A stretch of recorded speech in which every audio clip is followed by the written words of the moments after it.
Recording in progress.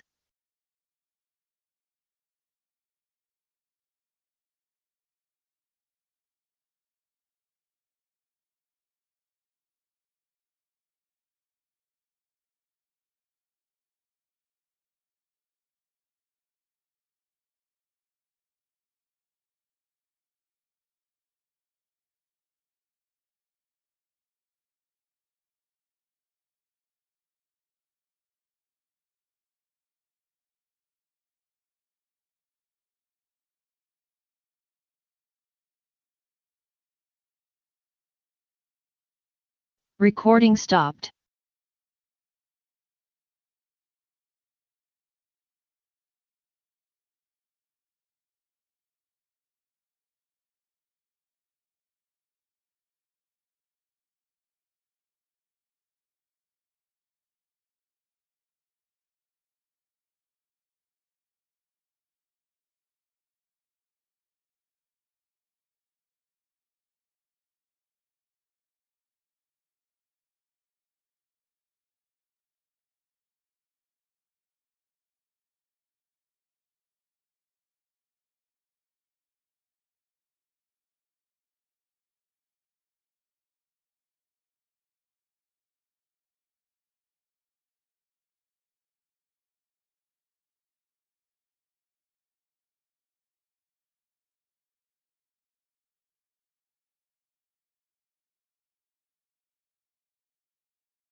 Recording in progress.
Good morning, honorable members.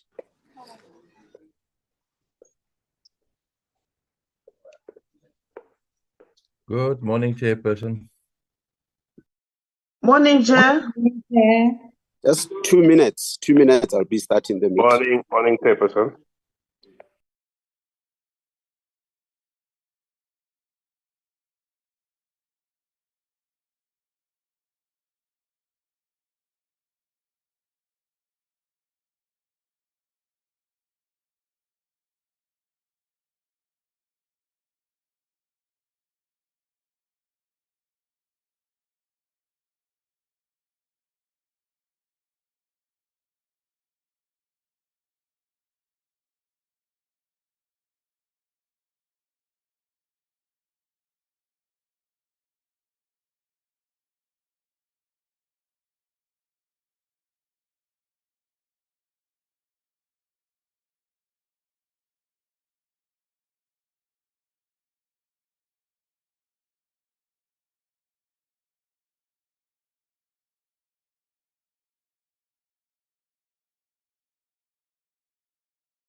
Morning, honorable members. Once more. Good morning. Good morning, Chair. Good morning, GM. Morning, Chairperson. I don't see the minister on the line. Good morning, Chairperson. Good morning, Minister. My apologies for delaying for 5 minutes, and thanks for accepting that. I was just busy organizing something. Let me welcome everybody on the platform. Babalwa, are we in quorum? Good morning, Chair. Yes, you can start the meeting. Okay. Then let's flight the agenda.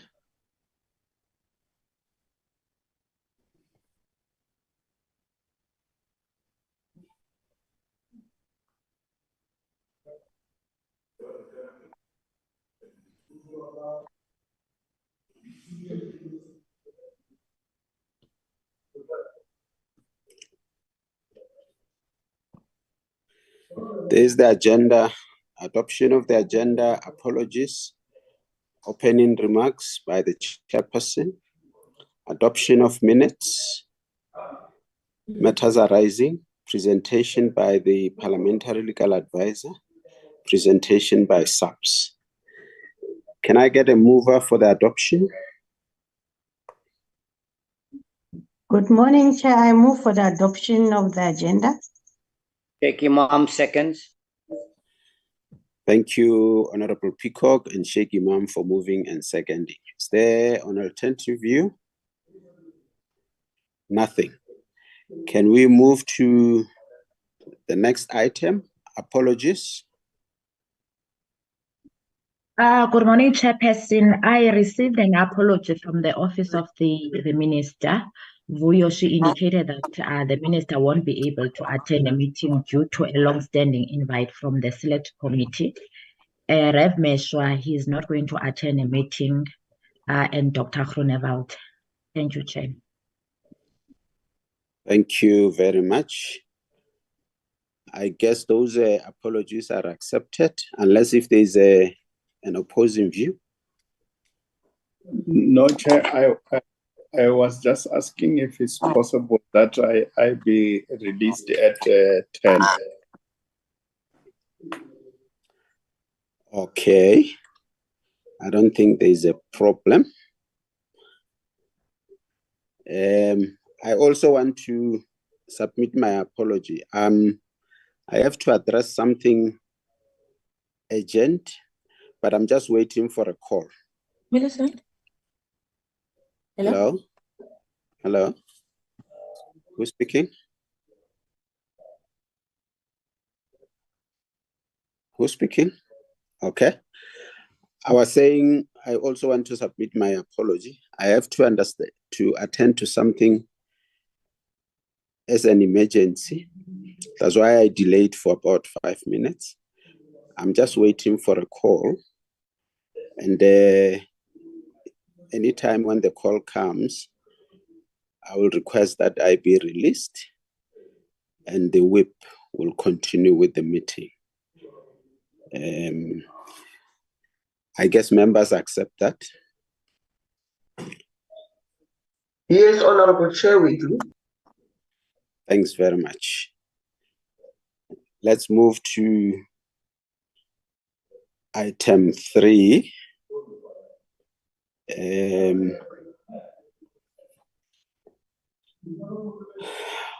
Honorable members, Minister in absentia and Deputy Minister, ED and your delegation, National Commissioner and your delegation. The committee Recording finalized stop. Recording in progress. clause-by-clause deliberations on the IPID amendment bill last week. Despite the fact that we could not reach full consensus, especially on clause 4, in terms of the extension of the panel appointed by the minister, the majority of members agreed that the clause is aligned to the McBride judgment and allows for greater transparency in the appointment of the Executive Director of IPID. Today, we will consider and adopt the A list of the bill, which merely stipulates all the amendments made by the committee. The parliamentary legal advisor will take us through this document. The listed amendments will be incorporated into the bill for adoption next week, together with the committee's report on the bill. Honorable members, we remain on course to finalize the bill next week, whereafter it will be sent to the National Assembly for the second reading debate before being transferred to the NCOP for concurrence. Honorable members, following our annual report hearings, we requested further information from our departments on questions and areas of concern raised by members of the committee. Today, we are joined by all of our departments to further unpack their responses and to engage more thoroughly thereon and other pressing issues of concern emanating from the responses. Honorable members, I'm pleased to announce that our oversight visit to the Gauteng and Limpopo provinces, scheduled from the 1st to the 4th December, is approved.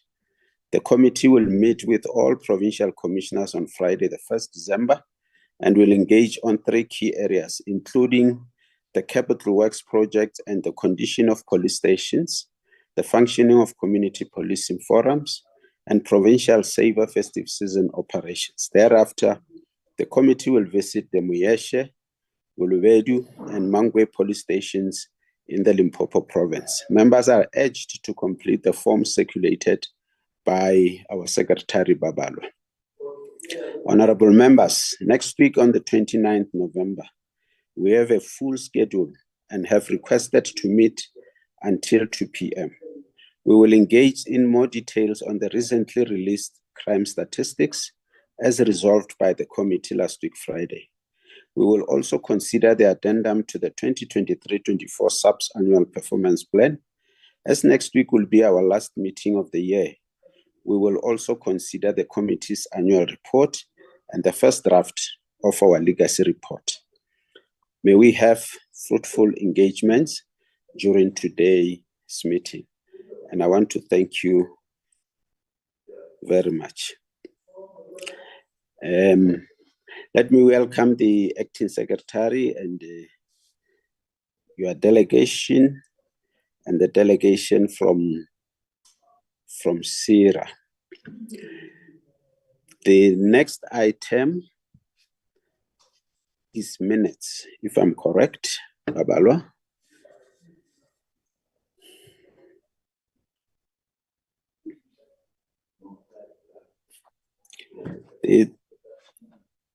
Yes, the minutes of the 15th November 2023, agenda,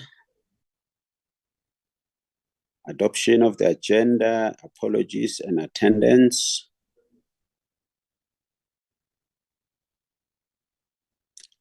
Let's move on.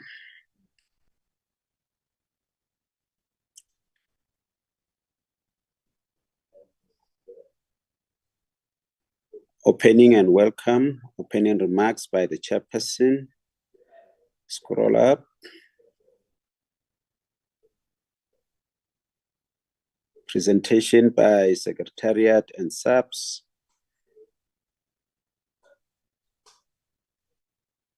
Committee deliberations.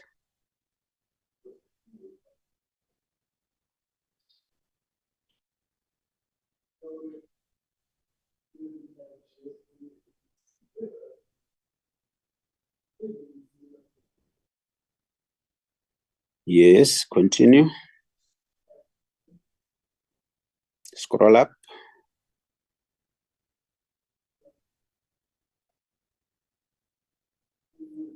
SAPS was commended for formulating comprehensive presentation. Scroll up.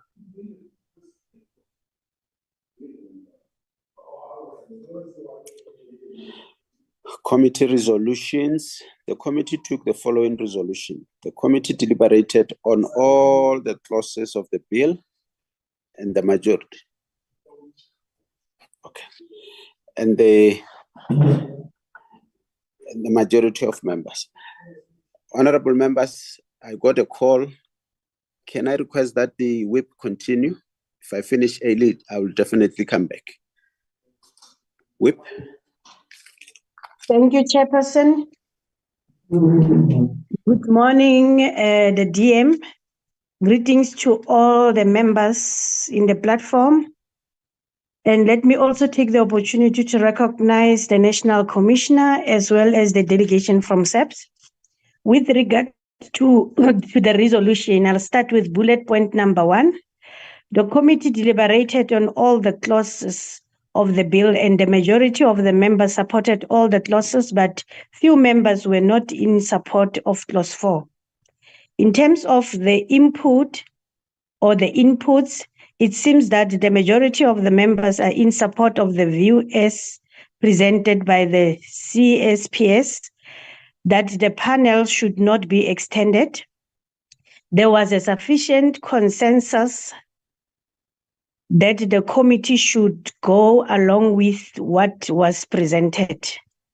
Bullet point 3, the DA or Democratic Alliance reserves their rights. The DA will obtain legal advice on clause 4 before the next committee meeting, which means it's today. The next bullet point, the Minister of Police will consult with the Minister of Public Service and Administration to ascertain the implications on the extension of the proposed panel. Next bullet, the SEPS was still consulting on the organizational structure and should report the outcome of the consultation to the committee once completed. The last bullet point, inputs made by the members should be captured in the minutes, particularly those contributions that led to committee resolution. Or I can see that it's not the last one. Then the last bullet now. The committee will request to have a special meeting to allow the minister to release the crime statistics on Friday, the 17th of November, 2023, from 8:30 to 10, and that was done. That's what we have on our resolution. Babalwa, what's next now?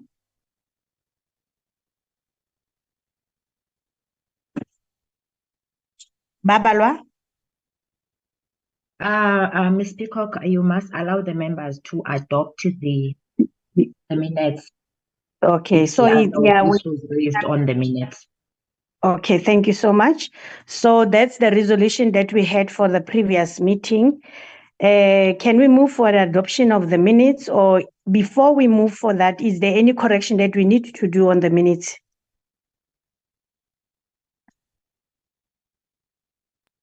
No, Chair. Thank you so much. Can we move for the adoption so that we move to the next item on the agenda, please? Thank you, Mom. Moves. Thank you, Honorable Sheikh.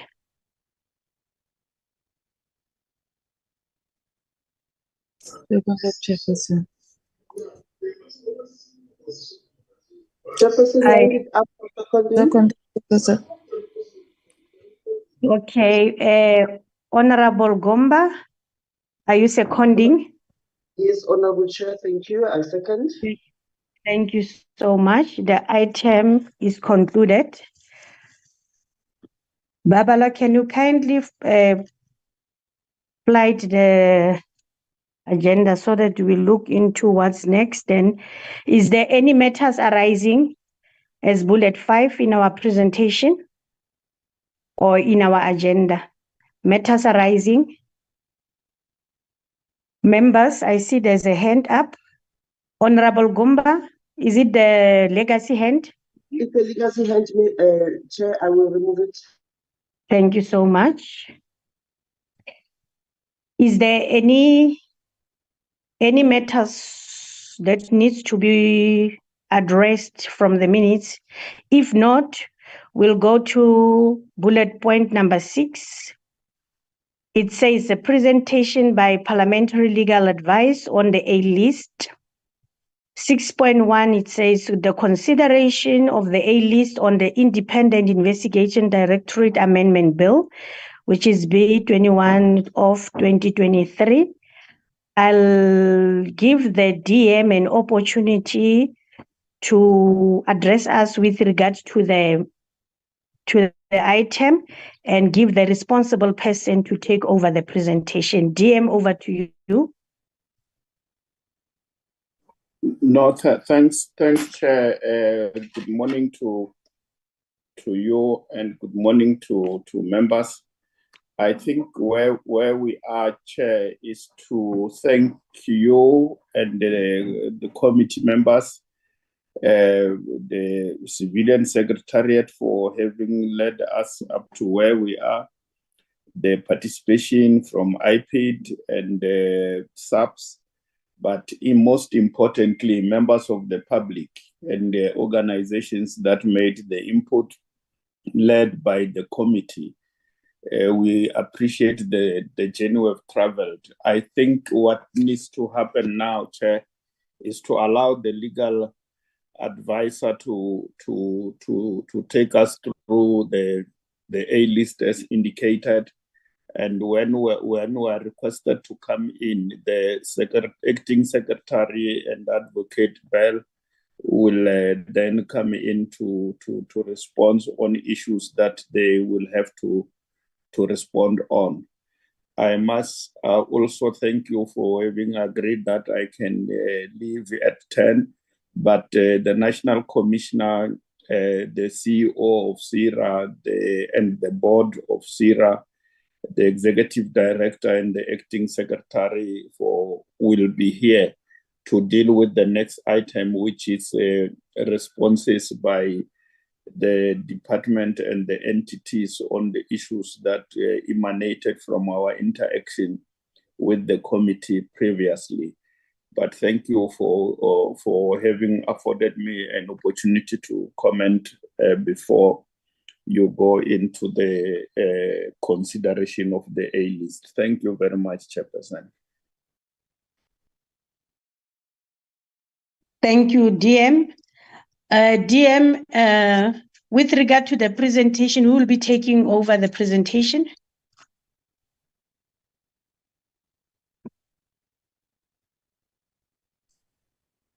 DM?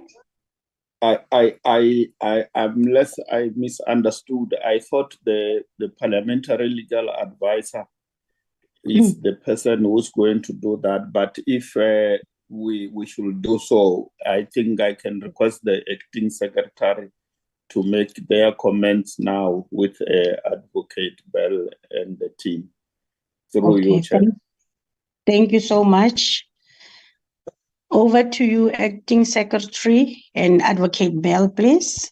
Chairperson, can I come in, please? It's Babalwa. Chair. Yes, Babalwa.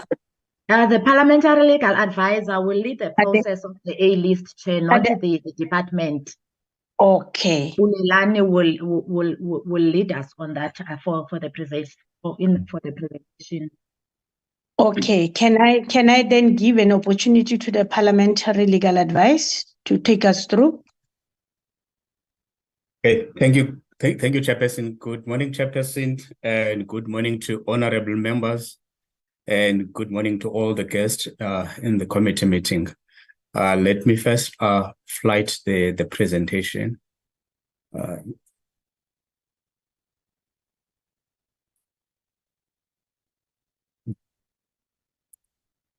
Can everyone see the screen? Yes, we can. Yes, we can. Oh, thank you very much. Today we're presenting our A list on the bill, where we have made some proposed amendments to the bill. We will start with the first clause, clause 1, on page 3 after line 9, to insert the following paragraph and to renumber paragraph accordingly. That is the deletion of the fixed date. This came about because of this was referred to in the transitional arrangements, that is Chapter 5 of the Principal Act, which has since been substituted, and therefore this has become irrelevant. Therefore, it will be deleted.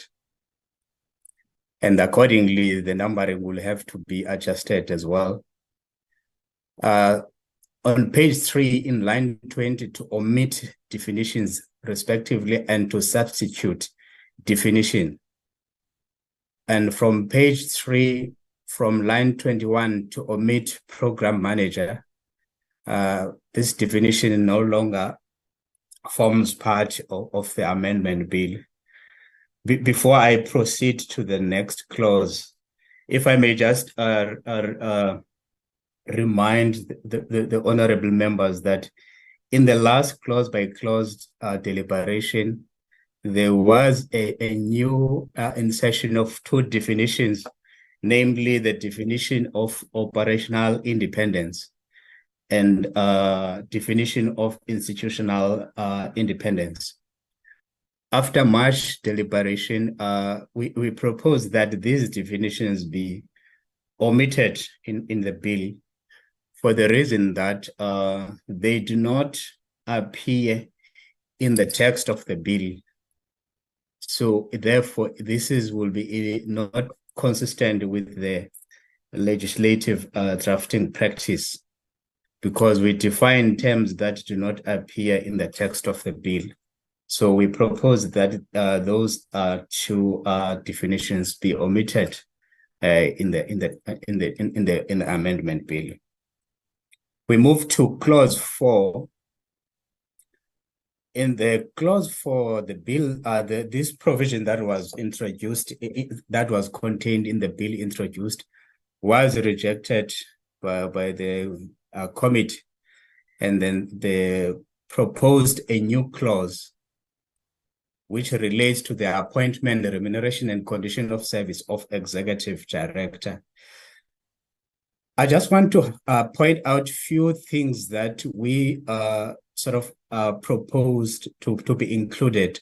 These are the sections that are highlighted in yellow, which did not form part of last week's deliberations. We made some slight proposals. If I may just zoom into that without reading the entire clause. If I can just zoom into subsection 2, which reads as follows: the relevant parliamentary committee must, within a period of 30 working days, as from the date of the submission of the name of the suitable qualified person contemplated in subsection 1B, confirm or reject such nomination. But in the clause by clause derivation document we had last week. And also in subsection 3A, in the event of the nomination made in terms of subsection 1B being confirmed by the relevant parliamentary committee, the minister must appoint the nominated person as the executive director to head the directorate in accordance with the responsibilities listed in section 7 for a non-renewable period of 7 years. So the only slight change there was made in terms of subsection 1B. And also in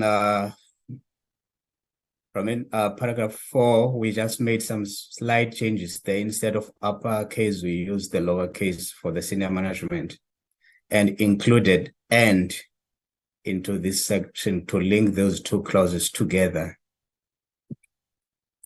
And in subsection 5, we included that word "the," which was missing in the previous document.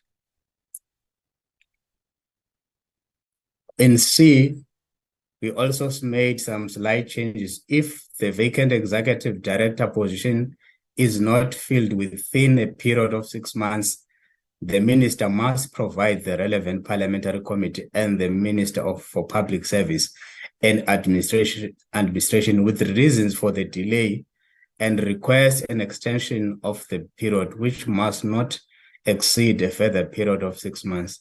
This was also another proposed rephrasing of this section, which was discussed with our colleagues in the department, and they also concurred with the proposed amendment.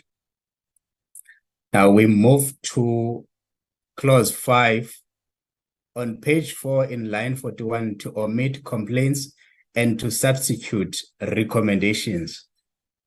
The same as in line 47 on the same page, to omit complaints and to substitute the recommendation. On page 5 in line 8 to omit municipal police service and to substitute municipal police service instead of services. On clause 6 on page 5 in line 13 to omit off the heading for and to substitute for the heading of. Just slight changes there. On page 5 in line 16 to omit off subsection 3, 4, 5, 6, 7, and 8 for and to substitute subsection 3, 4, 5, 7, and 8 off. On page 5 in line 18 to underline A. On page 5 in line 22 to omit once to substitute once instead of a capital letter O, there we use a small letter O. On page 5 from line 30 to underline pre-employment. On page 5 in line 38 to underline if after the comma.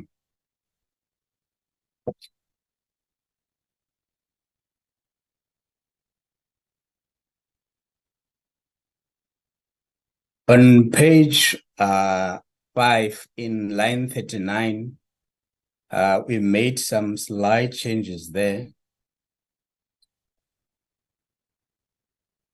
To omit causes him or her and to substitute causes him or her. On page 5 in line to omit to believe and to substitute believes. With these proposed changes, we discuss as well with the department in such a way that they also in agreement with our proposal, and they concurred with the proposed to the text. On page 5 in line 55 to omit square bracket and to substitute square bracket comma 9. On page 6 in line 8 to omit amendment and to substitute repeal, because in this particular clause there is a repeal of that particular clause. So we thought for consistency, we keep it in line with the heading as well. It should also reflect that in fact it's not an amendment, but it is a repeal, as it is reflected in other parts of the text where there is a repeal of a particular section. We moved to clause 12. On page 6 after line 14, to insert the following paragraph by the substitution for subsection 1 of the following subsection. The executive director, in consultation with the relevant provincial head, must, in the prescribed manner, appoint a fit and a proper person as an investigator of the Directorate, subject to subsection 2, 3, and 4. Once again, we made this proposed change to the text because in the previous document, prescribed was just after these subsections, which we tried to understand and recording stopped. Recording in progress. We discussed this as well with the department, and they also agreed with our perspective on this proposed amendment. that it must read in such a manner that it makes sense. On page 6 in line 15 to omit paragraph A. On page 5 after line 15 to insert the following paragraph. By the substitution in subsection 2 for paragraph A of the following paragraph. Must have at least a grade 12 or equivalent certificate and a relevant diploma or degree. I think the word that was inserted there is or equivalent. Subsequent to the deliberations or submissions to the committee after there were some discussions, this was one of the words that were actually added into the text. On page 6 in line 16 to omit Recording B stopped. and Recording in progress. To substitute C. On page 6 in line 22 to omit C and to substitute D. Now we moved to clause 14.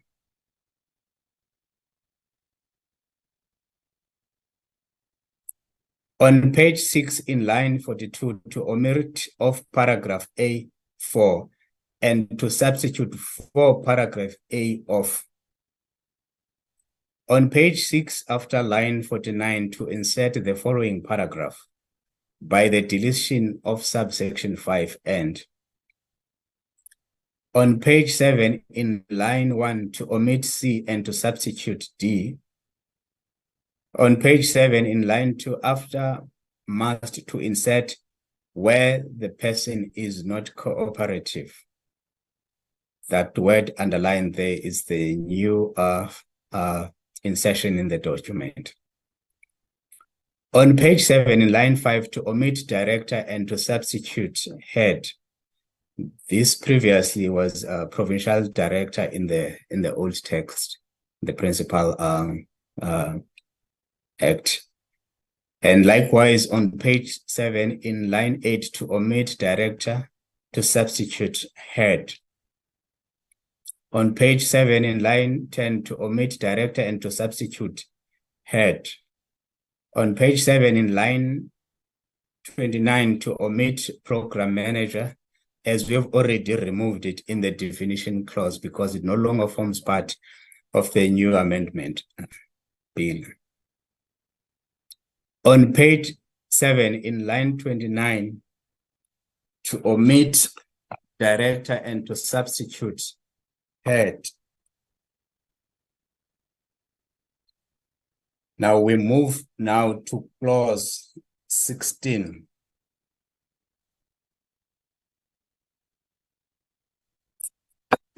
On page 7 in line 45, after A to insert member of A. On page 7 in line 50 to omit square bracket and to substitute the semicolon and the square bracket because the semicolon was left out and this would have created a situation where we've got two semicolon that are following each other. Therefore, it should form part of the deleted section in the bill. On page 8 in line 6 to omit and to substitute or. On page 8 in line 13 after service to insert comma. On page 8 in line 22 after firearm to insert through the use of any weapon or instrument. Once again, this was an insertion that came in after the discussions in the committee as agreed by the majority of the members. On page 8 from line 25 to omit paragraph H and to substitute the following paragraph. Any other matter to refer to as a result of a decision by the executive director or a provincial head, or if so requested by the minister, an MEC, national commissioner, or the appropriate provincial commissioner, national head, or the appropriate provincial head of the Directorate for Provincial Crime Investigation, executive head of the relevant municipal police, municipal manager, or the secretary, as the case may be. This section, if I may just Recording stopped. zoom into this highlighted section there, which also came after we went through the A-list amendments, which we made a proposal to the department as well, that in fact this is how it appears in the Principal Act. In other words, this is a sandwich provision, which sort of encompasses all these certain matters that are identified in this section, from paragraph A to paragraph H. Now, it will appear as if we had left this particular wording in the prescribed manner only in respect of paragraph H, this would have certainly changed the meaning of this section, because this relates to all these specific matters referred to paragraph A to H. So we discussed this with the department, and they also agreed with our Recording with our in progress. perspective and accepted the proposed change, that we keep it as it is in the Principal Act.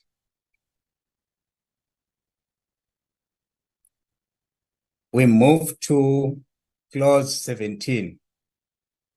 On page 8, in line 43, to omit all municipal police service and to substitute all municipal police service and to underline A.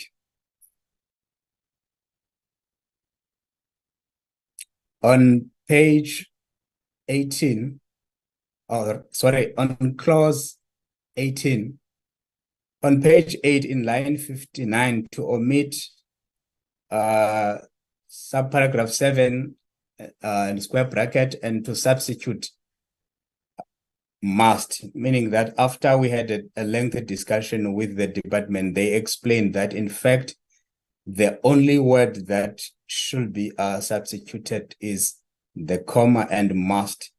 In other words, the subsection 7 should remain in the text. On page 9 in line 2, to omit only and to substitute may. On page 9 in line 5, to omit paragraph C. On page 9 after line 5, to insert the following paragraph. By the substitution for subparagraph B of the following paragraph, must quarterly submit a written report to the minister on the progress regarding disciplinary matters made in terms of paragraph A, and to provide a copy thereof to the executive director and the secretary. On page 9 in line 6, to omit of paragraph C for and to substitute for paragraph C of.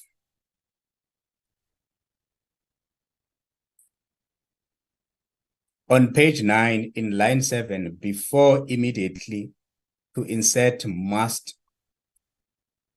On page 9 in line 11, to omit and. On page 9 in line 12, to omit paragraph and to substitute paragraphs. On page 9 in line 17, to omit the comma and to substitute and. Sorry, to omit the full stop and substitute and. On page 9, after line 17, to insert the following paragraph. Where the sanction is considered inappropriate, the Directorate may request the National Commissioner or the appropriate Provincial Commissioner, National Head, or the appropriate Provincial Head of the Directorate for Priority Crime Investigation, or the Executive Head of the relevant Municipal Police Service to review the sanction. And we move to clause 19. On page Recording 9, stopped. in line 20, Recording in progress.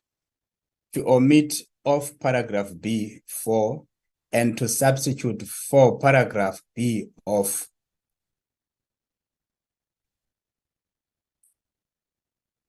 And on page 9, after line 23, to insert the following new clause: amendment of section 33 of Act 1 of 2011. Section 33 of the Principal Act is hereby amended by the substitution for subsection 3 of the following subsection.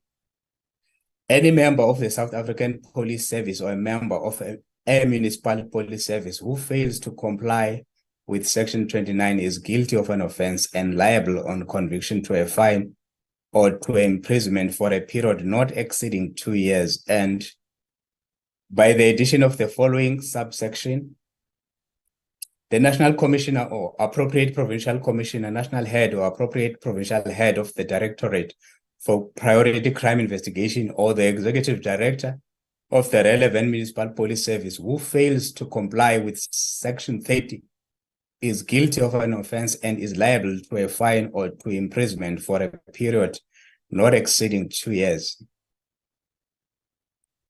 We move to clause 20. On page 9, in line 25, to omit 20 and to substitute 21. On page 9, in line 26, after deletion, to insert in subsection 1. On page 9, from line 26, to omit of subsection 1. On page 9, in line 31, after format, to insert and timeframes. Once again, Chairperson, a slight change to the document that was discussed last week. We had a discussion with the department, and they also proposed that we revisit the wording there. Instead of the criteria to be followed in appointing investigators, the suggestion was that the procedure to be followed in appointing, rather the criteria to be followed in appointing investigators. In other words, the substituted word there was procedure for criteria. On page 9, in line 38, to omit OE cap E to substitute O cap F. Clause 21 on page 9, in line 41, to omit 21 and to substitute 22. In clause 22 on page 9, in line 49, to omit 22 and to substitute 23. Moving to clause 23 on page 10, in line 6, to omit 23 and to substitute 24. And the long title on page 9, in line 5 of the long title, to omit complaints and to substitute recommendations. Chair, that brings us to an end of our presentation of the A list. Thank you so much, Mr. Bulelani Simani. The parliamentary legal advice, honorable members, this is what we have, and we've went through the A list as we've been taken. Now, on the last meeting that we had, DA requested to make a presentation with regard to their opinion. If they are ready, can they please do that?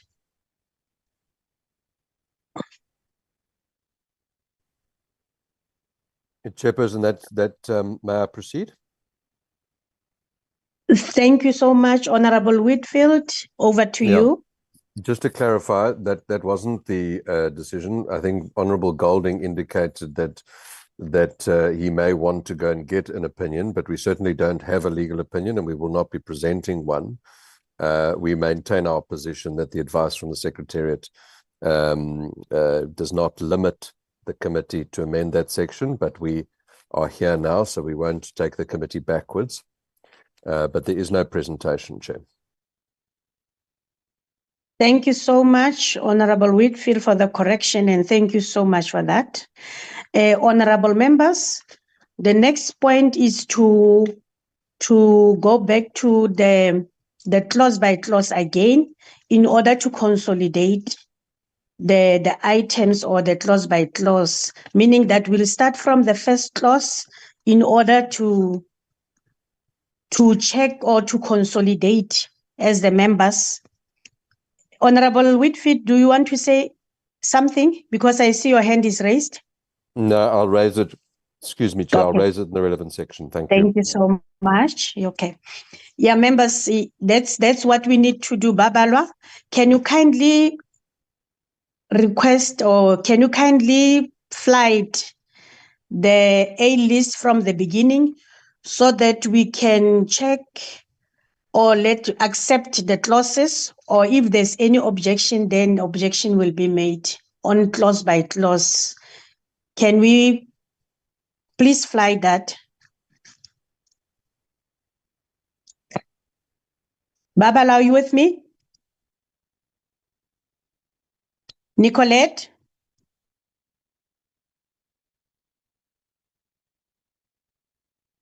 Where are these Yes, people? Chair, I'm with you. Can you please kindly ask the parliamentary legal advisor to do that? Okay, thank you so much.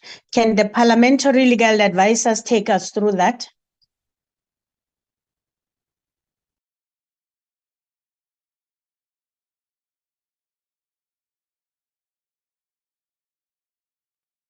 Oh, thank you, Chair. Yes. Everyone see the screen? Yes, I can. I don't know the other Okay. members. Okay, thank you, Chair. We can. Okay, thank you. We will move to the first clause.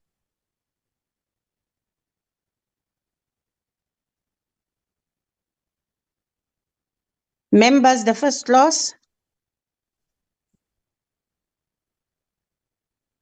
Is there any opinion or objection on that?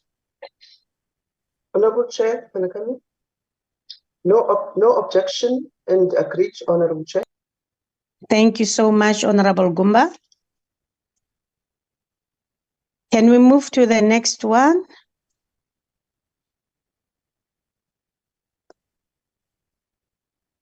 Clause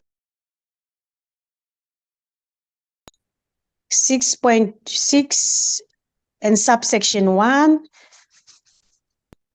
6 subsection 2. Is there any objection on that one? On Yes, clause 4? Chair, if I may proceed. Yes, Honorable Member. Chair, as I've indicated, we've made our arguments and representations. This entire section, we believe, could be strengthened and should be strengthened. I would point out to the committee that the National Lotteries Commission is interviewed by the committee, the Portfolio Committee on the Department of Trade and Industry and Competition. And so there is a similar precedent for a process which we've proposed, which has been ignored by the committee or rejected, and we will need to accept that and lick our wounds. But I believe that this is fundamental. This clause is at the heart of the bill and protecting the independence of IPID. There is a specific element, Chair, if they can just scroll down. So, I mean, we object obviously to the section or to this clause, but in respect of the extension, the request for extension, if Bulelani can just go down to that part where the committee, with the input that I made, we amended, we added that section that specifies. There we go. Thank you very much, Bulelani.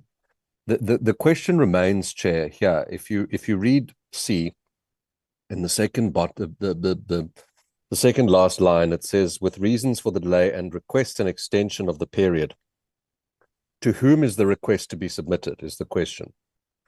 I think it should be specified who the minister must request an extension from, so that it doesn't become, the ball doesn't, or the buck doesn't get passed between the Minister for Public Administration and the committee and the Speaker of Parliament.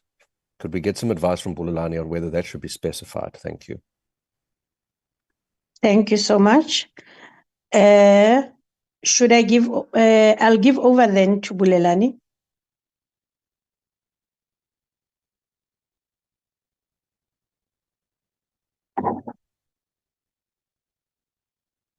Am I audible? Yes, Chair. Yes, you are, Yes. Chair. Yes, you are audible. Oh, thank you, Chair. Okay. Sorry, I was trying to unmute myself. Mhm. Unmute button. Thank you very much.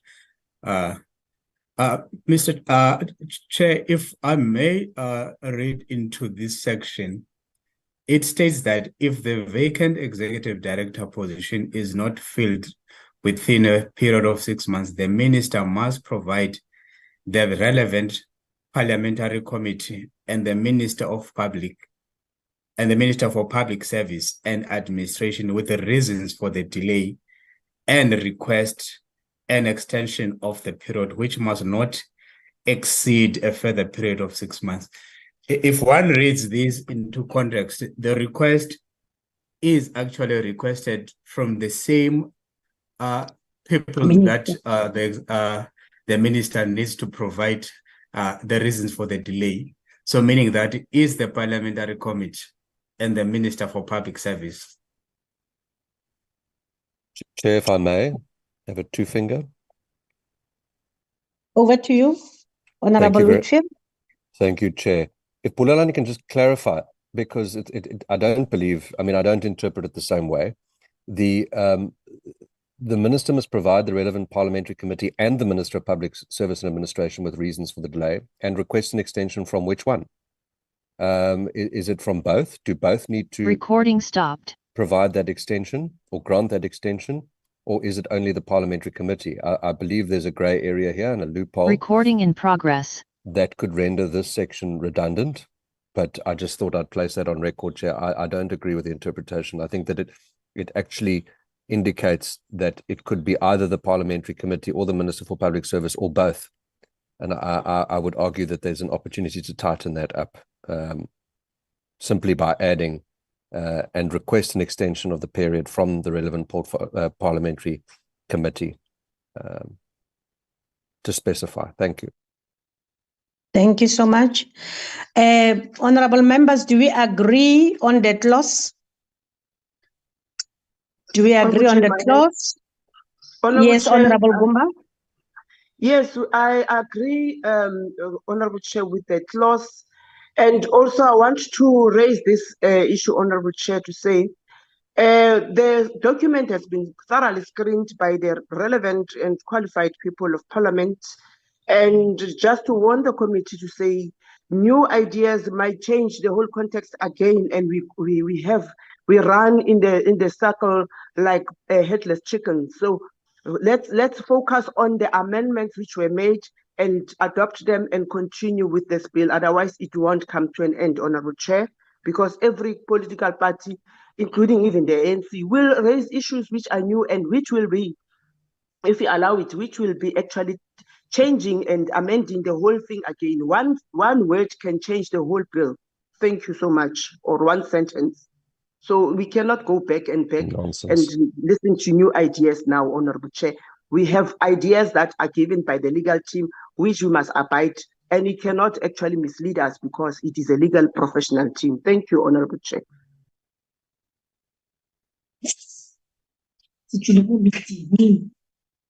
Chairperson, can I speak, please? Yes, Honorable Goldie. Yes, Honorable Goldie. Thank you, Over to you. Chairperson. Thank you, Chairperson. At this juncture, I think I will respond. I indicated at the end of the last meeting, I will get advice, not an opinion. As the Honourable Whitfield has indicated, we will move past this, but I would just like to highlight something. The advice given to us in the last meeting by Advocate Bell, where we thought we were going to get a reworded clause which contained the composition of the selection panel. She then came back and quoted the executive protocol at that point. I interpreted to set minimum standards, not the absolute. Her interpretation was different, and that's what we went with. I did seek advice on this, and what I found to be slightly disingenuous was there was a quote from the executive protocol which was used, which stated the composition, and there was reference made to the public service regulations. And my issue is not what was stated. My issue's got to do with what was omitted in terms of the recommendation put to us. Because what was quoted in the slide was the portion from the public service regulations, section 67. She quoted paragraph 2A, the head of a national department or national government component will be chaired by the executive authority responsible for the portfolio, and it in effect states that there are two executive heads of department. What she failed to mention when stating or indicating paragraph 2, she failed to mention paragraph 1. The selection committee shall consist of at least 3 members who are employees of, but it ends, or suitable persons from outside the public service. It's in the Public Service Act.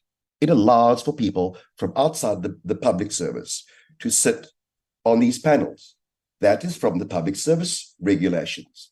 But further to that, she used the executive protocol, which was quoted. And she quoted section 7.5, paragraph 6A.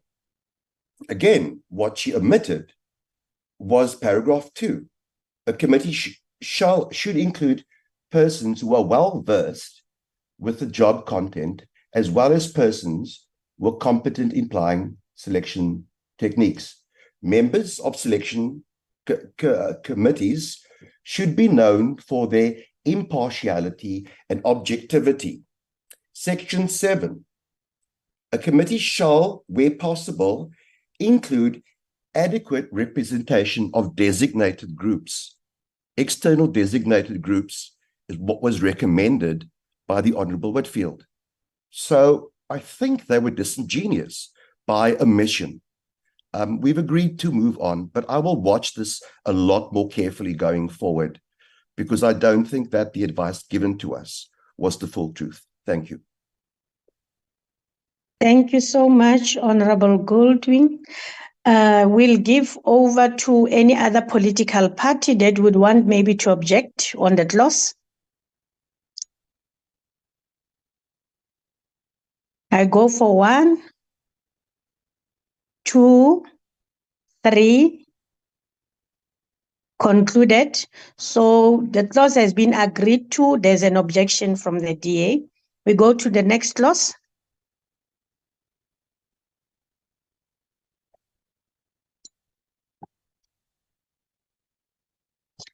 The next clause is clause 5. There we have it. Honorable members, is there any objection on the clause, or do we all agree to the clause? Agreed, Chair. Thank you so much. Let's move to the next clause.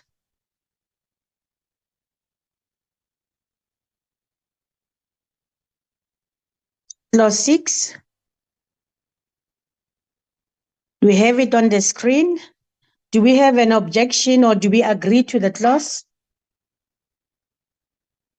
Chair, if I may just say. Noted, Honorable. Chairperson, may I proceed? I just want to make one comment, very brief. Okay. We will reserve our rights to object to the bill in its entirety. So we won't be beholden to an objection by clause, but there are specific sections where we will explicitly object. but that doesn't any indication of support for a particular clause doesn't bind us to supporting the entire bill. Thank you. Noted, Honorable Whitfield. Can we move to the next clause? Recording stopped. My hand was Recording in up too. progress.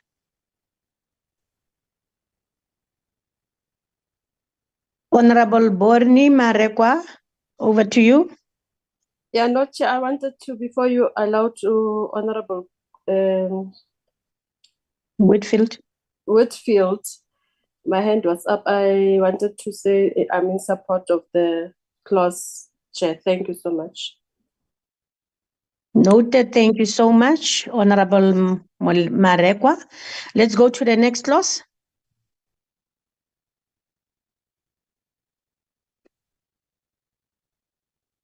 Clause 6. Do we agree to the clause? Agreed, Chairperson. Agreed, Chair. Thank you. Thank you. Do we have any objection? The DA have stated that they are objecting to all the clauses. It was noted, but we need to specify on each and every clause. We move to the next clause. Clause 8. Any objection on clause 8? Do we agree to the clause? Agree. Yes, Honorable Chair. Thank you. Let's move to clause 10. Do we agree on clause 10? Agreed, Chair. Thank you. Is there any other political party that would like to object except the DA? Let's move to the next clause, clause 12. Agreed, Chair. Noted. We agree to clause. We move to the next clause again. Clause 14. Agreed, Chair. In agreement. Objection again from the DA, as Honorable Whitfield stated. Clause 16. Chairperson. Noted, Honorable Whitfield. No, Chairperson. I'd like to comment, please. Comment Very over to briefly, you. just to remind you, and the minutes will reflect it, I said that the DA will reserve its rights to object to the bill in its entirety, and we're not going to object or agree on each individual clause, but we will indicate our objection on specific clauses. Clause 16 is one which we would like to vehemently object to. We made our input in the previous committee. We won't repeat that input. It is on the record for Parliament to note. Thank you. Thank you so much, Honorable Whitfield. You are loud and clear. We move to the next clause. Did we agree to the clause that we just finalized? Do we agree, honorable members? Yes, Honorable Chair, we agree. Let's move to the next clause. Clause 17. Do we agree to the clause? Agreed, Chair. Clause 18. Honorable members, clause 18, do we agree? Agreed.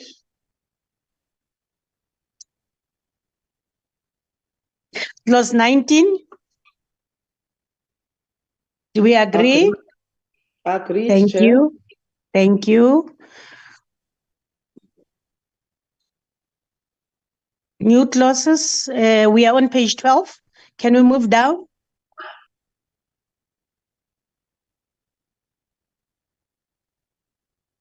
Do we agree, honorable members? I believe we are all watching our screens. Do we agree to the clause? Agreed, Chairperson. Thank you so much. Can we move to the next clause? Clause 20. Do we agree, honorable members?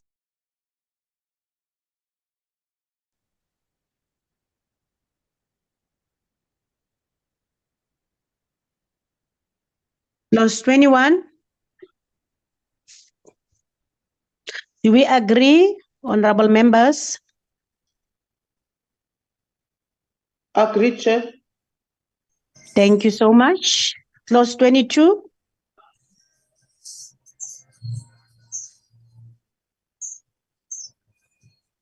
Honorable Chair, Honorable Kherike is raising his hand and concerned that he's raising to object, but to comment, but is not recognized. Can you also give him a chance to raise his points, please? Honorable Kherike, my apology for that. Let me give you the opportunity. Over to you.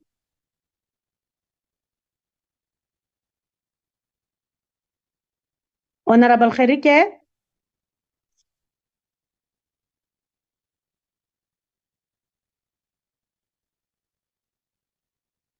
Honorable Kherike.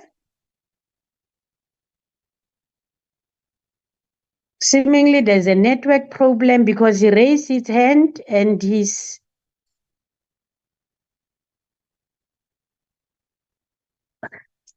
we'll give him an opportunity when maybe he managed to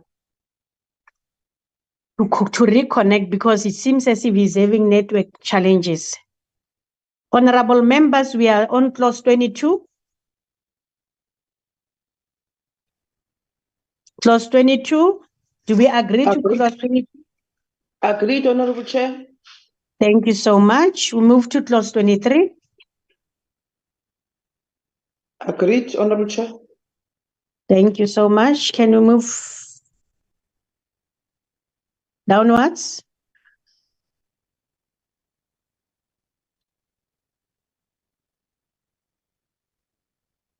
Is it the last? Yes, that's the end of it, Chair. Okay. Thank you so much.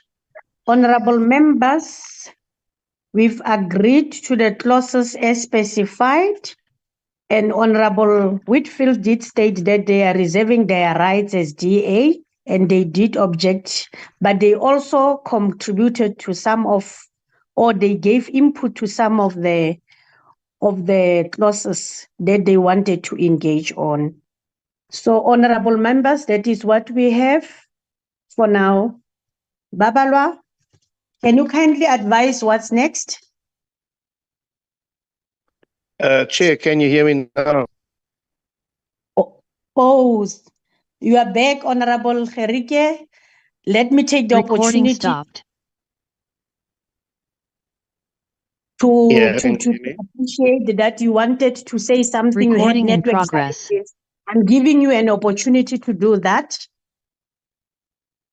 Yeah, Chairperson, thank you. I think I had some problems here because my Okay. hand was for quite some time. But can I just understand or have some clarity on the objections of the DA going forward? Because we've been working on this bill now for quite some time. Just to hear today that the DA will reserve their right to objection. We understand that they should not and must not agree with each and everything in the bill. We understand it, but I mean, they've been part and parcel of this entire exercise. Now, I just want to understand, because we, in the last meeting, and I don't know if I've missed it, they also made mention of a legal opinion that that opinion was supposed Recording to serve to stopped. Recording in progress. Hello, can you hear me? Am I audible? Yes, you are. Sir, yeah. Yes, you are, honorable member. Okay, so Chair, yeah, the objection on the one side, if they say that they're gonna object to the bill in its entirety, we need to understand that because we operate as a committee here. You know, if there are objections and if there are issues that we need to deal with, then we need to put it on the table. This is just from our side. We need to put it on the table so that we unpack and understand. And so that we also understand if a particular political party objects to a specific matter, let us understand as to what they object. That's the one point. The second point is the legal opinion that we're talking about. Did you discuss the legal opinion, or did I miss it? Because they said they will come back today with that legal opinion, and most probably that legal opinion would have given us also some guidance as a committee with regard to certain issues. I stop there for now, Chair.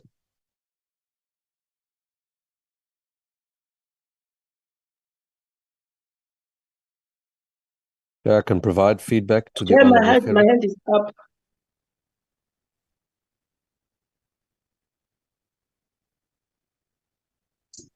Before anyone can talk from the members, I've noted Honorable Whitfield, I've noted Honorable Melina Gomba, and I've recognized Honorable Golding. Can we go in that order, please? Thank you so much.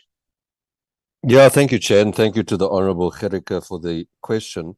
Some of us have been dealing with this legislation for a number of years, not a number of weeks or days, and so our concerns are on the record of Parliament over time and on the public record.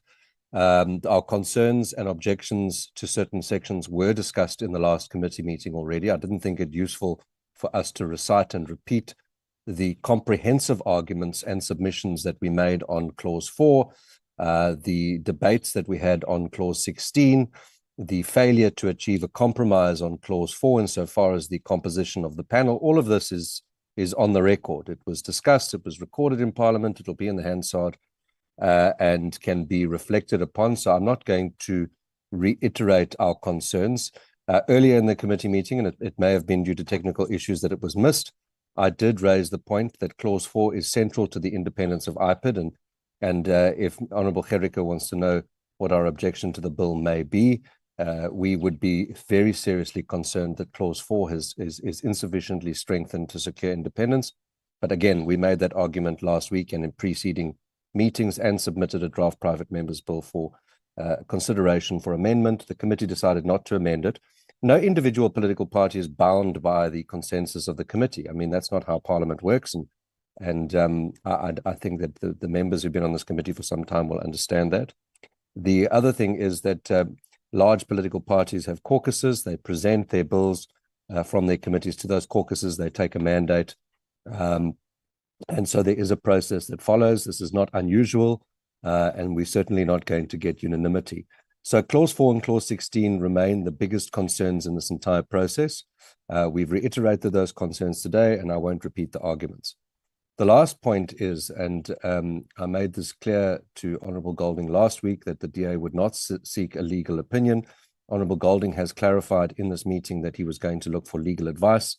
I don't know if that advice was legal, but he has reiterated what advice he went to seek. And so at no stage did we say that we would present a legal opinion at the meeting. So I hope that clarifies, Chair. But there's no ways that any individual political party will be coerced to support a bill. We will be presenting the discussions and deliberations from this committee together with the comprehensive inputs that members have made to our relevant structure, which is our caucus, which will take a final position on supporting the bill or not. Trust that clarifies. Thank you, Chair. Thank you, Honourable Whitfield. You've well clarified yourself. Let me give over to Honourable Gomba. Thank you very much, Honourable Chair.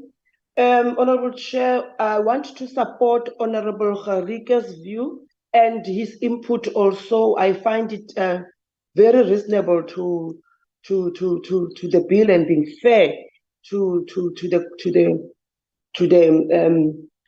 committee. And his concerns are very genuine in the sense that we started with the whole team of political parties with the bill, and throughout the bill or the walk towards the finalization of the bill, there was this rejection from the DA, and also some of the meetings they've been mentioning them being not being part of some of the decisions. But however, the committee was fair to still give them the opportunity to express themselves, even though they were rejecting to be part actually of the bill from the onset. And Honorable Chair, I think the majority views have been properly expressed here, and therefore I would really want to say this was a fair exercise, and it actually had a lot of majority support, and I wish to also express those words, Honorable Chair. Thank you so much. Thank you, Honorable Gomba. Let me give over to Honorable Goldie. Thank you, Chairperson. Just to clarify for the Honorable Gericke, I did indicate at the end of the last meeting, for record purposes, for minute purposes, that we would not be providing an opinion, that I would seek advice. I sought advice. I gave some feedback early on with regards to what was not presented to us, and that was the output of the advice I got, an interpretation rather than minimum. But as indicated, we will reserve our rights on this matter. Thank you, Chair. It is minuted. Thank you. Thank you so much, Honorable Golding and Honorable Whitfield. Your input was highly listened to. And honorable members, what normally happens is that when a particular party reserves its right, we need to note it. And even if there were deliberations, if they believe that they do not want to support, then they have a right to reserve their opinion. So from my side, I think we are done with this. Babalwa, what's next?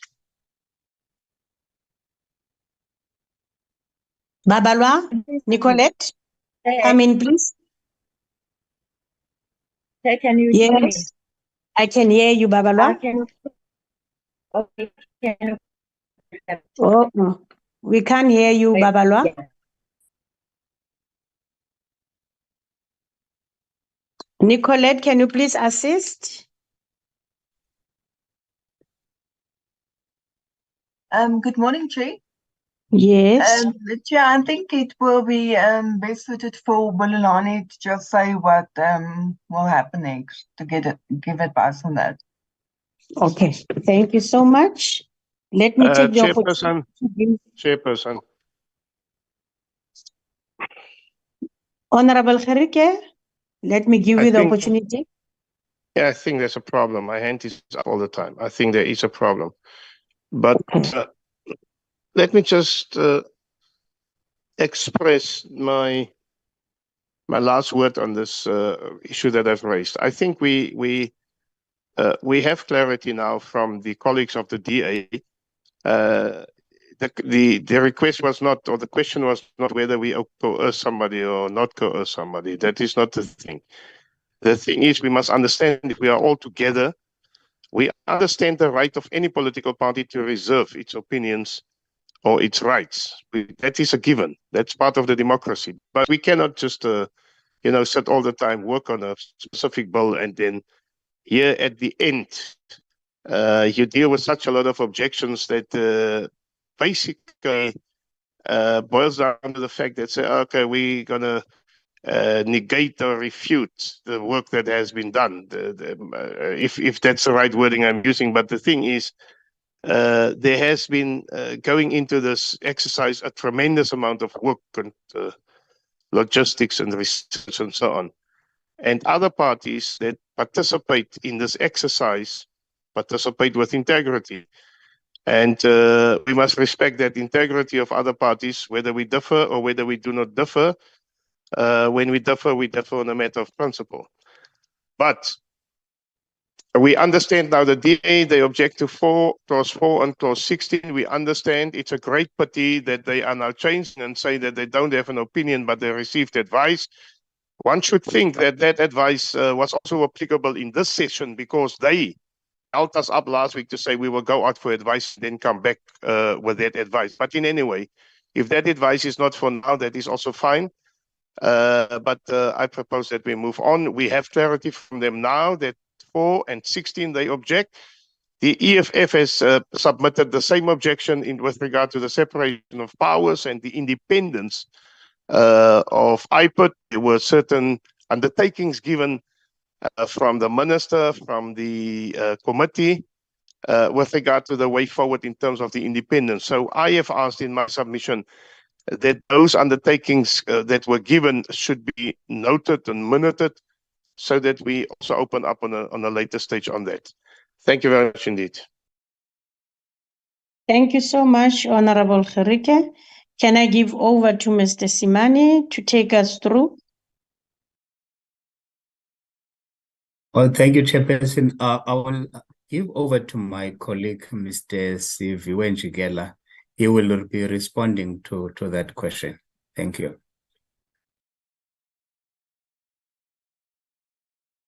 Thank you very much, Acting Chairperson. Chairperson, may I just say this even before we go to the way forward, that we have expressed our view on the contents of the bill. And as far as we understand, the committee has accepted what we have put forward. And of course, we accept that there have been objections, which is not something unique to this bill. There will always be objections on any particular piece of legislation that is before the committees of parliament. But a decision has to be made by the committee, and I believe from what I have observed, and my colleague and I have been chatting on the sidelines, that we understand that despite the objections having been noted, that the committee has made a decision which entitles the committee to move forward. What is not clear to us at this stage, Chair, is what is it that is required from us as the legal services in as far as this matter is concerned. Objection is an acceptable issue, and the committee has deliberated and made a decision on the objection and has decided to proceed in a particular way. It is not for us as legal services to direct the committee. We follow what the committee decides to do, despite the objections or in spite of the objections. So, Chair, we're quite comfortable from our side that the matter has been deliberated on, decisions have been made on a clause-by-clause basis on all the issues that have been raised. So we're pretty comfortable unless my colleague Bulelani will want to raise any other issue. But from our side, we're happy to allow the committee and the committee secretariat to guide in terms of procedure, because we are not necessarily procedural advisors, but we are legal advisors. So we focus on the content of the bill. And I think the committee secretariat can guide on the procedure from here going forward. And Chairperson, with your permission, if Bulelani, I may have left anything that you think we should be saying at this stage, feel free to do so with the permission of the Chair. Thank you very much, Chairperson. Thank you, Mr. Njikela. Is there any other thing, Mr. Simani, from your side? Everything has been covered by Mr. Njigela. Covered. Okay. Thank you.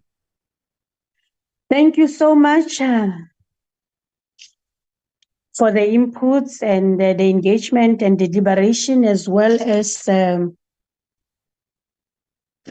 we all reached consensus of agreeing to the clause by clause with objectives from the objection from the DA. Now we finalize this clause by clause, and I believe that before we go to, or we move to the next agenda on the item, or I mean on the item of agenda, let me request if there's any other thing or any other input from any member before we close this point of clause by clause and move to the next agenda item. Recording stopped. My hand is up, Honorable Chair. Noted, Honorable Gomba. Honorable Chair, I'm not sure and understand to be corrected. As we see that the work is done. Recording in progress. And I believe that the document is now dealt with and it's coming to a closure. When is this bill going to be, the report or this draft which we were dealing with for so long, going to be adopted as a document that is a bill and that has come to its finality? Because we cannot close it so nicely and leave it like that for the next meeting. Why can't we adopt it?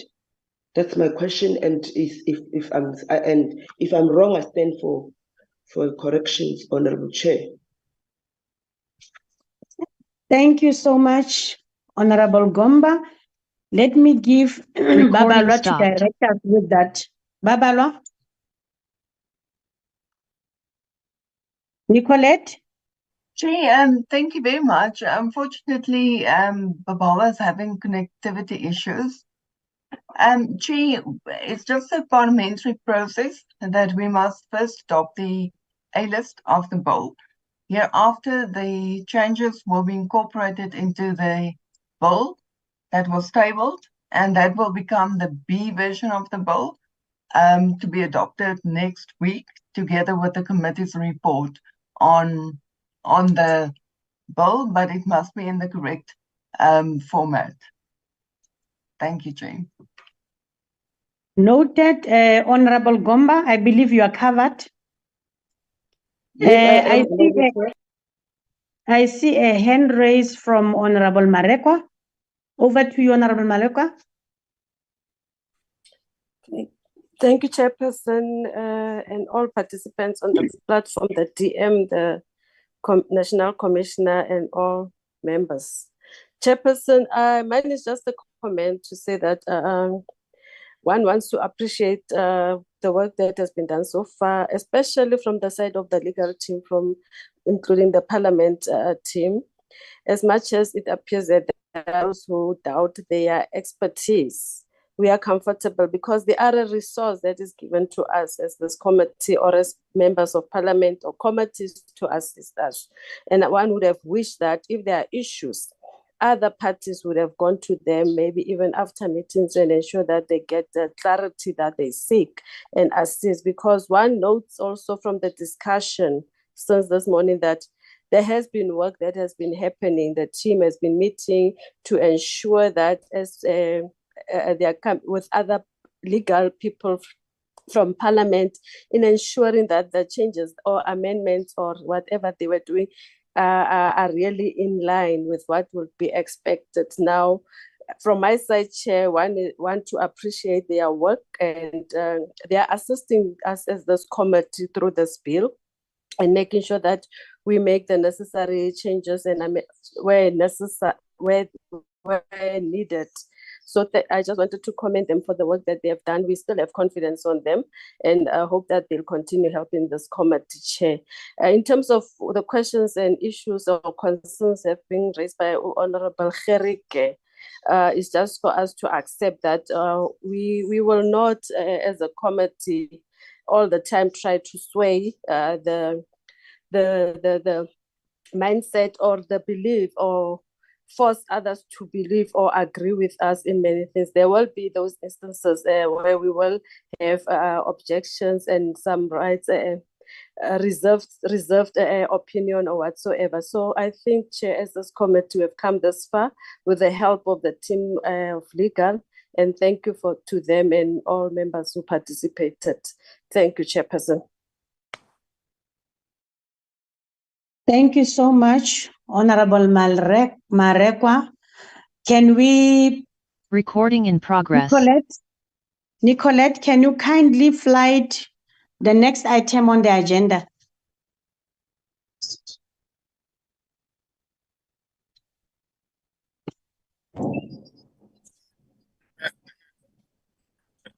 Have you adopted the report, Chair, or what? Maybe I might have missed it, Deputy Minister.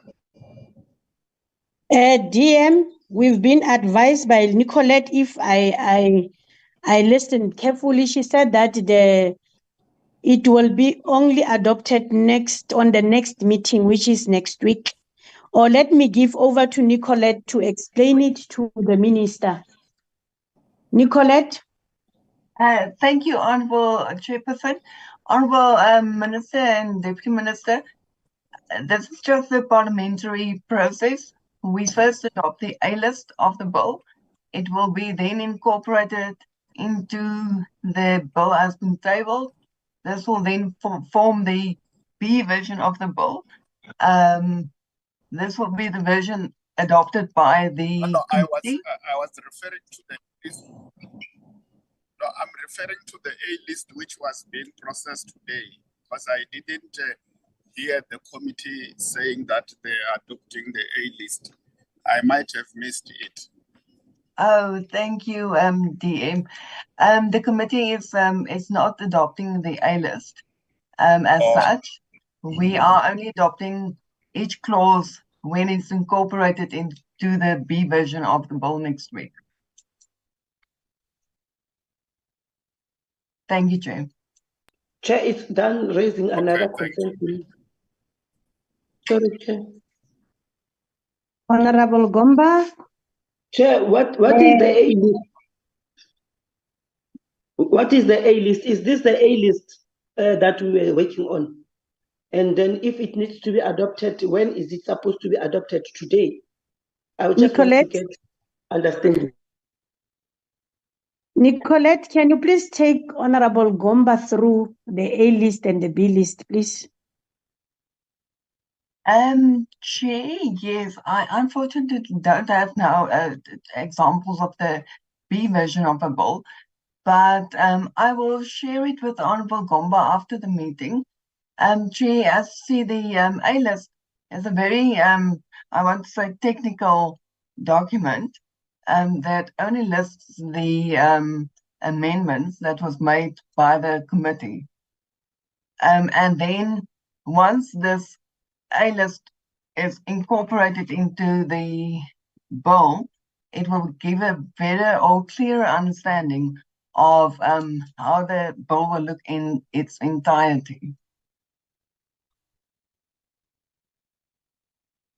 Thank you, Chair. Thank you so much, Nicolette. Honorable Gomba, are you covered? Sort of, but not 100%. I still don't have understanding. Nicolette will take you through, Honorable Gomba. Can we kindly then move to point 7 on the agenda item, which is presentation by SAPS, IPID, CSPS, as well as SIRA. 7.1 says D is a consideration of the department responses emanating from the annual report briefings. Can I give over to the DM to hand over to the responsible person to give the presentation? Thank you very thank you very much, Chair, and thank members of the committee for the item that we have just dealt with. We really appreciate that. Therefore, here I'm with the National Commissioner, the Executive Director, the Acting Secretary, and the CEO of SIRA, together with the Chair of the Board. And I'm not sure whether other members of the board are there, but the Chair is connected. It's a follow-up to the meeting that we had previously, where there are responses that we're supposed to make, and I will request that we allow the National Commissioner to lead us in the presentation of the report. You will be followed by the Civilian Secretariat, Recording stopped. the ED, and the CEO and the Chair of the Board. Recording in progress. I will at this moment disconnect, Chair, as I've requested to be released. Thanks very much. Thank you so much, DM. Before I can give over to the person that's supposed to do the presentation from your side, DM, I saw the hand of Mr. Mjikela. Is there anything that you wanted maybe to brief us on, or that you want to take us through? I only saw it late. Please. Is there anything, Mr. Njikela? I just wanted to make an intervention after Nicolette's input. That I would have thought that the committee will accept or adopt the list, the A list, for the purposes of the B bill version, which must be done. But I'm assuming from the discussion that that is exactly the decision. That's why I lowered the. That Okay. what was presented to you today has been accepted, and that should result in the insertion of the B version, which will be adopted next week. That's why I know. Okay. Thank you so much, Dan. Much appreciated. Honorable members, can I now go to the presentation that we were busy with? The Deputy Minister did his introduction to the presentation. Now I give over for the presentation to be made. Thanks. Good morning, Honorable Chairperson and Honorable members. Without wasting time, General Rabi will proceed with the presentation. I'm present with a number of officials. The list is long, Honorable Chair. I won't go all the list. Suffice to say, I do have the national head of DPCI, General Libya, the Deputy National Commissioner for Policing, Lieutenant General Msikidi, and Acting Deputy National Commissioner Support, Lieutenant General Dimpani, and Recording stopped. The list goes on, Honorable Chair. Without wasting time, let me allow General Ravi just to give a presentation on the questions that were raised by the committee. Thank you, Honorable Chair. Over to you, Mr. Rabi or General Rabi. Good morning, Honorable Chair, Honorable members of the committee, the Honorable Deputy Minister, and the senior managers of the various entities in attendance. Chair, I will be taking you through the presentation on the responses that we provided on 10 of the questions that we received as a department to respond after the presentation of the annual report. The purpose and the background has already been provided by the Deputy Minister, so I will skip then to question 1. In terms of question 1, Honorable Sheikh Imam referred to the fact that members are living in conditions that are not adequate, and he made a recommendation that the Minister discuss with the Minister of Public Works on other alternatives, for instance, to house members in vacant buildings. What we can confirm is that the proposal is noted by the department, Honorable Chair, but up to this point, there has been no engagement between the two ministers. And it is also then important to note that this proposal will invariably require engagements between Public Works and then the owners of the buildings, and which can also include provincial government, municipalities, and private owners. Going to the second question was also given or posed by Honorable Sheikh Imam on whether the South African Police Service, given the current situation that we are in, that we provide the committee with a detailed report on the ideal resource requirements of the department. Following that, Honorable Chair, we requested in a letter 16 October that we are granted until the 24th of November, that is coming Friday, to submit the comprehensive report. It is a difficult exercise, and we have to take various factors into consideration. But at this point in time, the plan is to submit the report to the committee coming Friday. Question number 3 dealt with, it was from Honorable Golding that requested a breakdown on the successes of the Safer City project. What we would like to highlight there that this project was initiated as an effort to integrate service delivery in cities and using various platforms, and also making sure that we involve the various spheres of government. And it stemmed from the Safer City framework that was initially introduced by the Department of Corporate Governance. And the purpose of this is to ensure that there's an integration of resources, joint planning, implementation, and budgeting. And the success of the project depends entirely on the full cooperation of the various entities, but in particular local government. Now, following that, in 2021, we introduced the project in 10 cities: Nelson Mandela, Mangaung, Johannesburg, Tshwane, eThekwini, Polokwane, Witbank, Kimberley, Cape Town, and Rustenburg. And in 21-22, we went further to introduce Randfontein, Ekurhuleni, Stellenbosch, Welkom, Nelstrip, East London, Pietermaritzburg, Port Shepstone, Richards Bay, and Potchefstroom.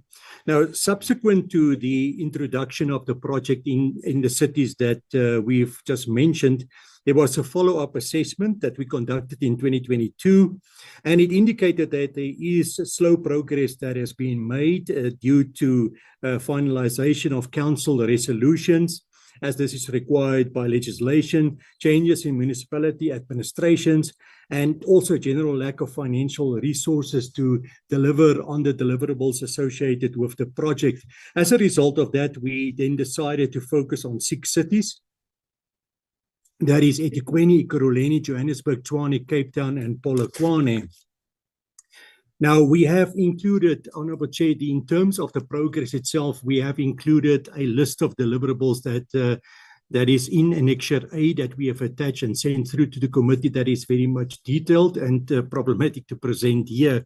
Recording in progress. We will be implementing this in phases over a period of 4 years, and there are certain critical interventions that we would like to request in terms of the involvement of the portfolio committee, and that is to, if possible, request the committee to engage with provincial executive and municipalities, metros, with the aim to solicit unconditional support for this project, and also advocating for securing a flexible budget for the project, that where there's a contribution required by all the stakeholders involved in this. As I indicated, the detailed progress has been submitted in terms of the annexure. On question number 4, that talks to the funds that has been spent on the criminal justice system since 2010-2011. This came from Honourable Whitfield. What we could report on this, there were 7 changes that it was envisaged by the initial project. It talks in referring to the adoption of a single vision and mission, and to create a single set of objectives, to rely on single coordinated and management structures of the system, to make changes to the present court process in criminal matters, to establish an integrated information and technology database or system for the national criminal justice system, to modernize all aspects of the system and equipment, and then also to introduce changes to the CSF and CPF regime. Now, when we look at the progress that the department has made, we were required initially to develop a project plan that was done, and funds were utilized on all initially. Funds were utilized in terms of all the spend types of items that included the procurement of capital investment, consumables, the servicing and maintenance of equipment, procurement of PPE, crime scene consumables, training and development. So, and we will provide then just a brief background of some of these equipment without going through the detail.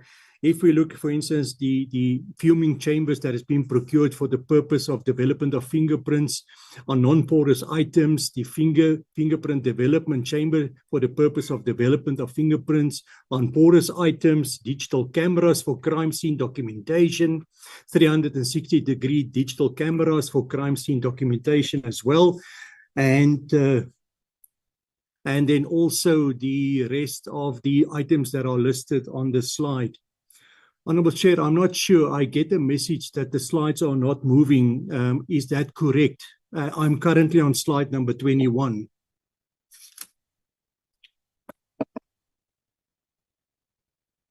Yeah, no, they're not moving. It's not moving.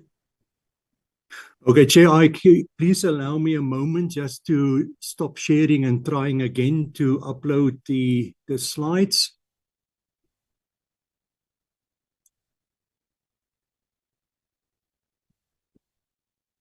Well, I noted somebody else has uploaded the Chair. That's on the correct slide. I will just ask then the presenter to move to the next slide, on slide 22.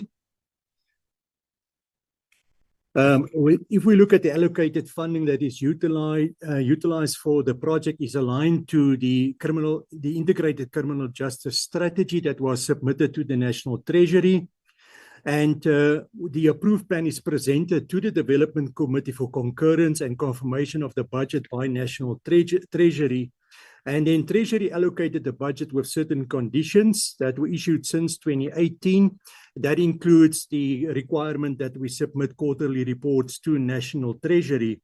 And it is, if it is known that any portion of the budget will not be fully spent, it should be declared as a saving in the adjustment budget.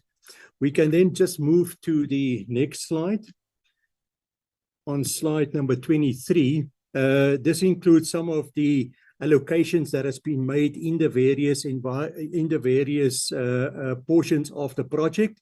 And Chair, you will note that from 2010 to 2011 to 22-23, the allocation that we got ranges from 95 million to around about 639 million. And if one look at the over and under expenditure as it is reflected on the right-hand side, there are certain years where there's under expenditure. For instance, in 2012-2013, where there was an under expenditure of 168 million, there was an under expenditure of 127 million in 21-22 and 15 million in 22-23. As far as this specific area is concerned. And the reason for the, on the next slide, the reasons for the underspending is, first of all, we experienced adjustment to conditions. There was delayed in the procurement processes. There was non-responsiveness of some of the bidders, and some of the commodities were for the forensic services were procured from outside the country that resulted in long lead times. Some of the commodities were only put into production once the order has been placed. In some instances, service providers only apply for import and export permits once the orders are received. COVID-19 had an impact on the delivery of commodities. There was a shortage of electronic and chemical components that is still a problem at this point in time. The conflict between Russia and Ukraine added to the delay of certain commodities, and then also the changes in your rand-dollar exchange rate that impacted on the numbers and the quantities that has been ordered. When we look at technology management services on the next slide, just briefly, in the areas that has been targeted for the purpose of the technology management portion, we see the Criminal Record Center, the Forensic Science Laboratories, where we have end-user equipment. We've procured and upgrade and maintained specialized laboratory equipment, and then also the procurement of certain end-user equipment. In the Criminal Record Center, there was end-user equipment, crime scene management equipment, and then your AFIS upgrade and maintenance. And then the procurement of also end-user equipment for various environments that includes TMS, KwaZulu-Natal province, your crime intelligence capability, cluster commanders, the DPCI environment, protection and security services, detective services, and visible policing. On slide number 26, this is the expenditure, just a highlight of the expenditure. And here, Chair, you will also note that from 2011 to current, the allocations that we received varied from 63 million to 1.3 billion. And if one then look at the over and under expenditure as reflected on the right-hand side, in some of the years there was under expenditure. In 11-12, there was 216 million underspending. In 2012-13, 85 million. 68 million in 2019-20, 174 million under expenditure in 2021, and in 21-22, 132 million under expenditure. If one then move to the reasons for under expenditure, it is quite technical, and I will just quickly run through them. There was a delivery and installation of the microwave link network infrastructure upgrade for the division Detective and Forensic Services. There was a delay in that and was rolled over to the financial year 12-13. In terms of Detective and Forensic Services, the scope of work and tools of trade were reviewed in terms of the personnel that are going to use the technology, and that resulted in a decrease. The procurement of the automatic ballistic identification, maintenance and support for capacitation of detective and forensic services, that did not realize in 2017-18. The procurement of the automated fingerprint identification system replacement for the expansion of fingerprint searches was cancelled. On the next slide, we have the procurement processes. Recording in progress. There are various ones on the next slide. Honorable Chair will note that the procurement processes that is being managed by CETA resulted in a number of delays, including the upgrade of hosting, storage, and disaster recovery, and a wide area network infrastructure upgrade of the legacy Zyplex network equipment, labware, and forensic crime investigation tool. Then also delays for experience from CETA in the hosting, storage upgrade, disaster recovery, WAN network infrastructure on the legacy Zyplex network equipment, etc. There was also procurement delays from CETA on the delivery of the wide area network infrastructure, as it is highlighted there. So primarily on the slide number 28, it is noted that there were various delays in the procurement processes that we were dependent on CETA to manage. And then lastly, there was also the non-signing of the MOU between the South African Police Service and the FBI. Moving to the HRM environment, this included training as part of services, and we can just quickly look at slide number 30, where an indication is of the expenditure that was used by the human resource development environment for the various training interventions. And Chair will note then in 2010, 11, and 11 and 12, the HRD did not participate, and then also in 2021, there we see the impact of COVID. But otherwise, the allocations that were made varied from nothing in a specific financial year to 63 million. And we also had certain under and over expenditure in the various financial year. I noted, Chair, that when I went through the slides this morning, that the over and under expenditure is indicated on this slide differently than the others. So the minuses are actually over expenditure. So in 2012-2013, there was an over expenditure of 117,000. In 15-16, there was an over expenditure of 6.3 million. In 16-17, an under expenditure of 8.5 million. And then if we look at the 22-23 financial year, there was an under expenditure of 694,000. Then we can move to slide or question number 5 on slide 32 that came from Honorable Blanche on the personnel allocation to the VIP protection, where it was indicated that the FE made provision for 4,365. While the actual personnel was 5,943, and the request was whether the surplus personnel can then be used to strengthen other environments. We can go to the next slide. What we would like to mention here, Jay, is that the 4,365 represent the funded fixed establishment of the division and not the ideal figure. And the 5,943 is the actual personnel. So it is correct that the actual personnel is currently below the funded allocation that has been made to the division. But it's important to note that we are currently reviewing the SAP's organizational structure, and it is important that we first be allowed an opportunity to reconcile the differences in the personnel in terms of the current structure that is being considered.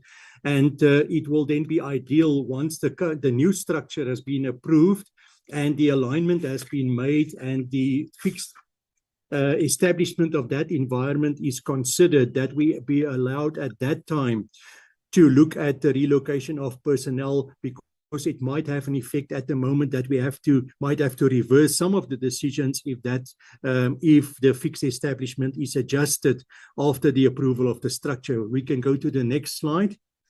We also have to take into consideration that there's a need, an extraordinary need in this environment for the rotation of personnel, specifically when we look at the static protection function.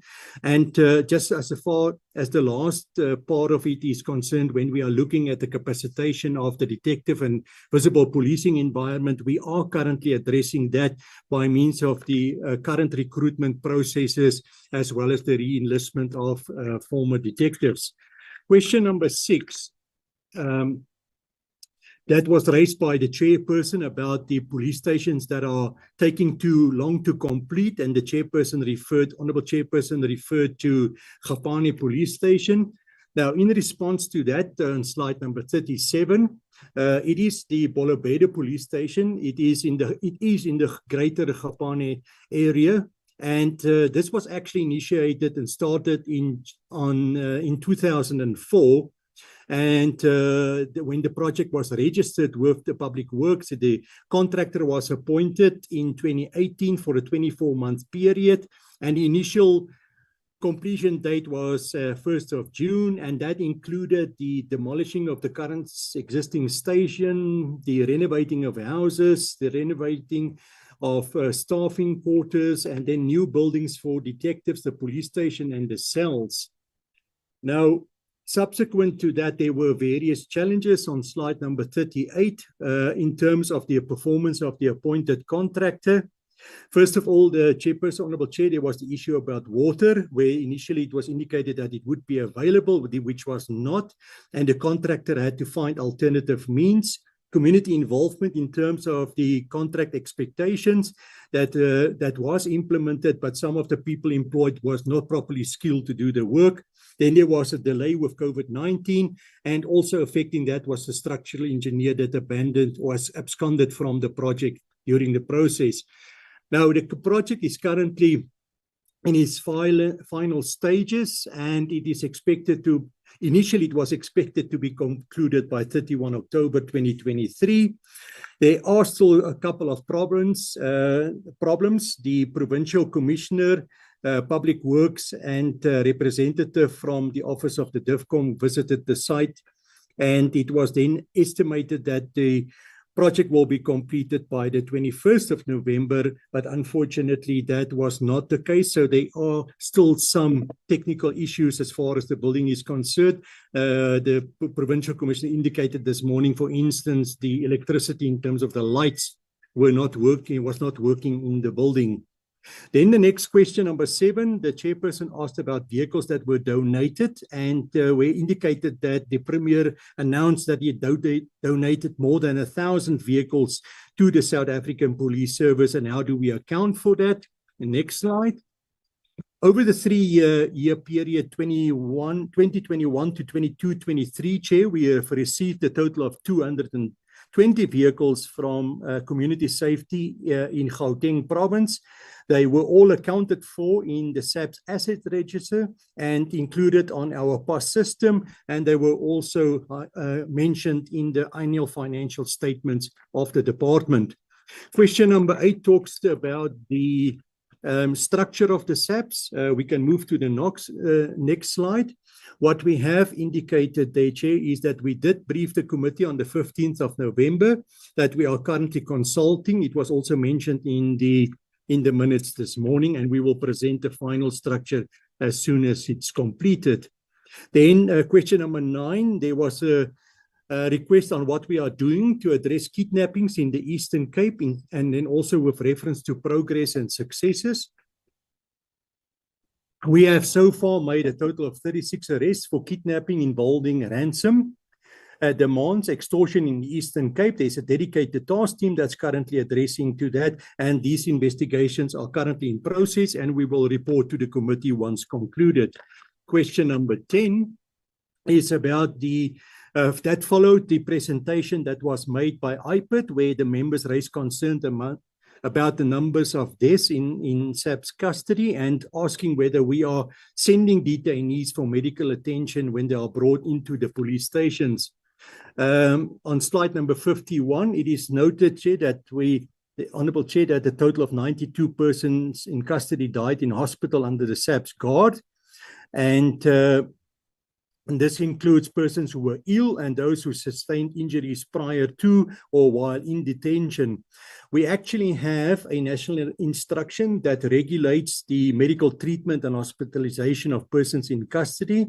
And there is a responsibility on the SAPS to ensure that a person in custody of the SAPS receives medical attention whenever necessary. It also requires that any person that is in control of a detainee must promptly take action to ensure that detained persons receive medical treatment whenever it's necessary. Chair, slides 52 and 53 includes a bit of the detail of the national instruction, but it basically boils down to the fact that we have that responsibility to ensure that whenever it's necessary, that members are then provided with the necessary medical care.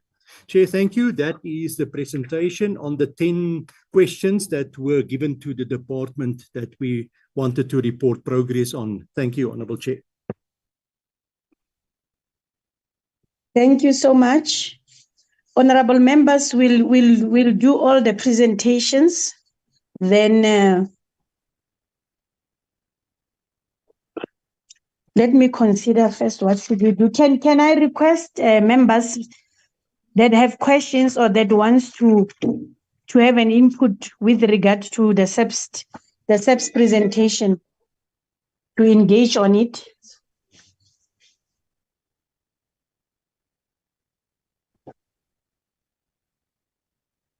Honorable members, can we deliberate on the presentation, please?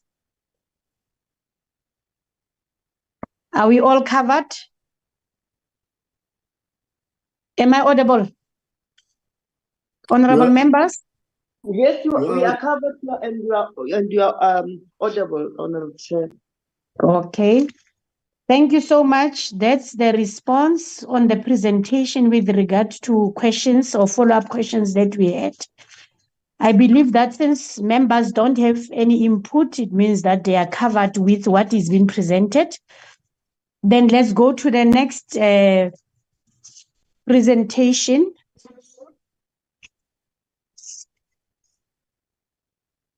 Next presentation. Civilian Secretariat. Am I correct? Or it's SAPS? Yes, it's IPIT, and then after IPIT. Yes, IPIT, please. Thank you very much, Chairperson, and good morning to the GM, as well as the National Commissioner and all the honorable members, including colleagues. We are about to make our presentation. Our presentation is in response to the questions that were posed when we were doing our own presentation around the annual report. The questions were mainly, there was a request that we do a presentation on the detailed age analysis of the active cases, number of rape cases, as well as the ideal resource requirement. I am going to hand over to Dr. Pila. No, I had it this. Honorable Rabi. General Rabi. Please mute. I am going to hand over to Dr. Pila, who is the National Head of Investigation, to then take us through and respond to the request that was made. Over to you, Dr. Pila. Thank you, ED, to Honorable Chair and committee members, as well as other members in attendance. This presentation should be very short, though it is covering 35 pages. I'll deal specifically on the areas which has been highlighted by the ED, which deals specifically.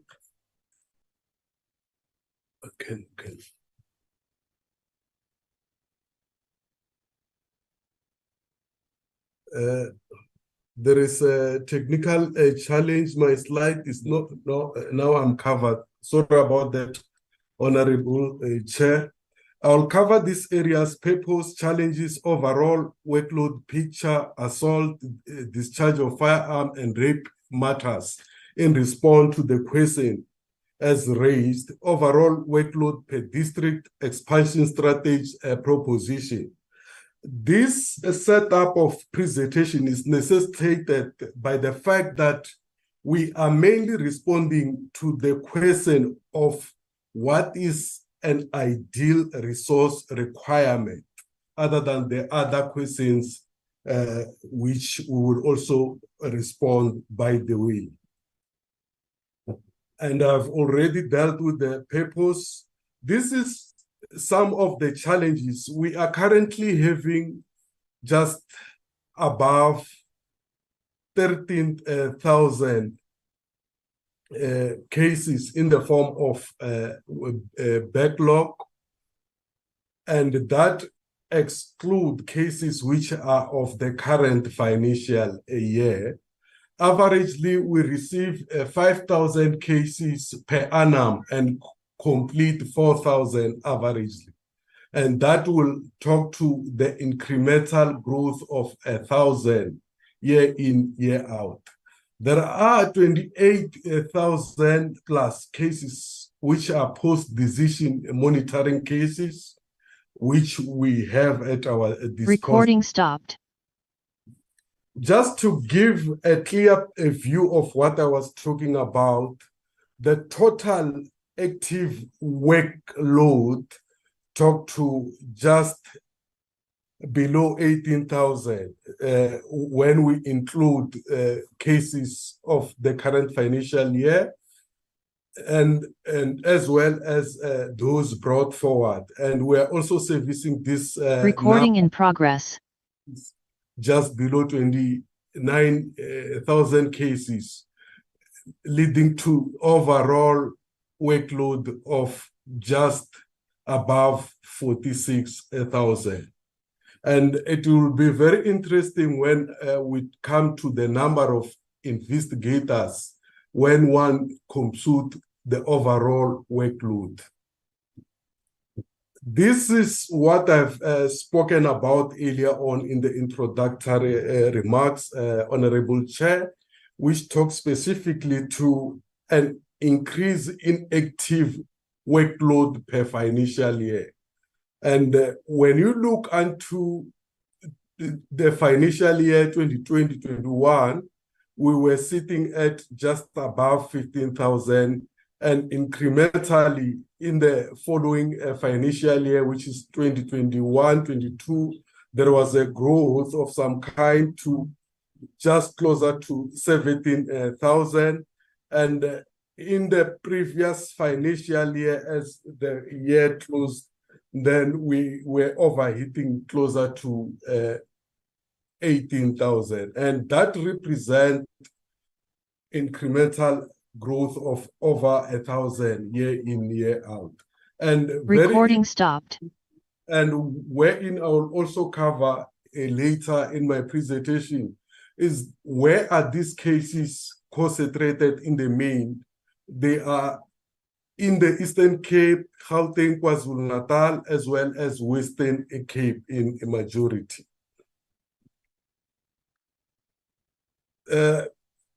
Chairperson, this slide talked to specific question wherein there was a need that we deal with the question of age analysis of our backlog. And we can record that there are cases which are just above 3,000, which appear to be 2018 March 31st and older.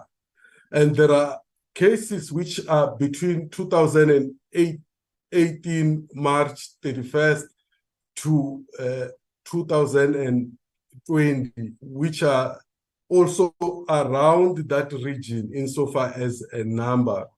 And of course, you can see the subsequent year, we we grow a bit in terms of number of cases, 4.4, and there are cases which are of the previous financial year, reading at 3.4. So that this is our age analysis, and very interestingly, it's a question of where are these cases concentrated, and it talks similar to the previous slide wherein we talk Eastern Cape, Gauteng, KZN, as well as Western Cape.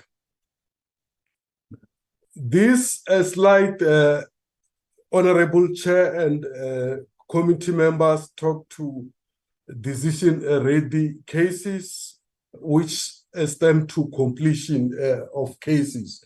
You'll realize that in the initial introductory remarks, I've spoken about average completion rate of around 4,000 cases, and this actually validate what I've indicated. These are the cases which have been completed in the previous financial year against the intake.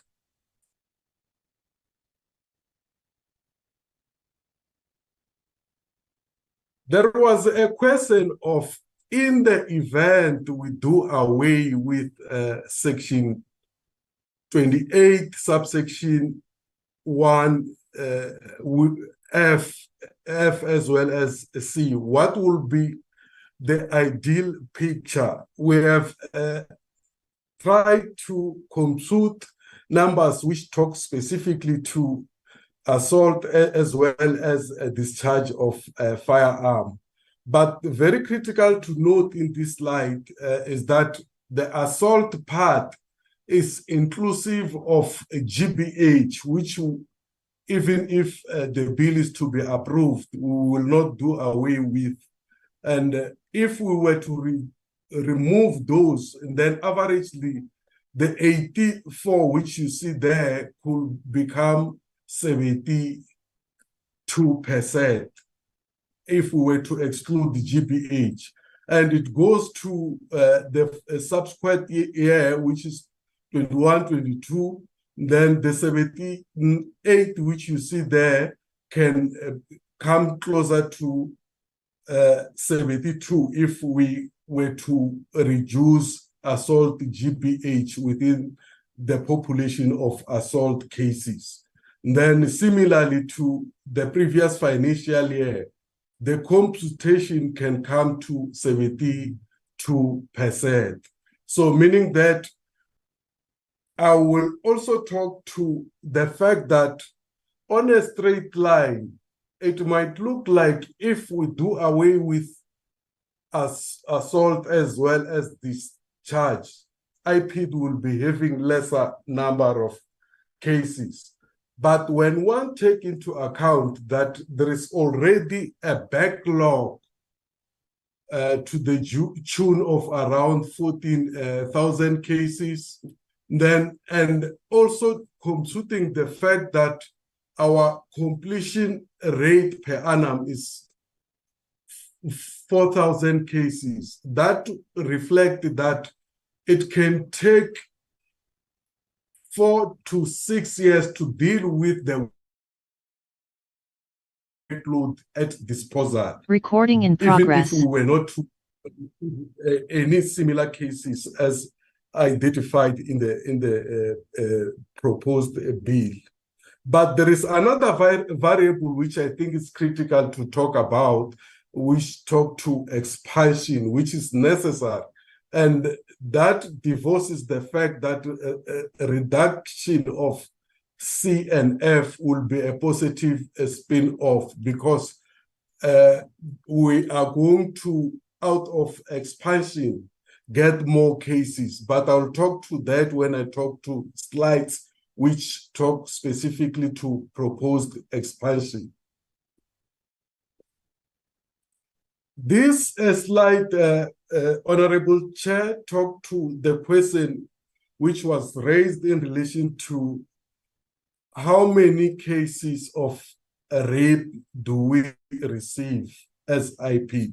And we have tried to break them down by financial year, and you'll realize that on the bottom we reflect wherein a police officer was on duty and as well as off duty. So 31 cases represent allegation of rape, while such a police officer was on duty, whereas 49 cases represent off-duty allegation within the very same financial year. In the following financial year, on duty is 49, and then off duty 50.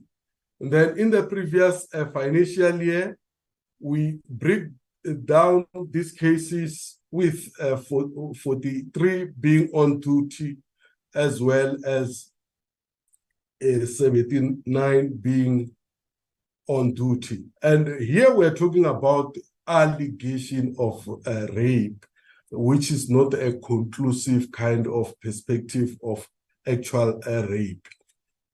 Then this actually emanates from the very same previous breakdown, wherein we talk specifically on the question of conviction and acquittal.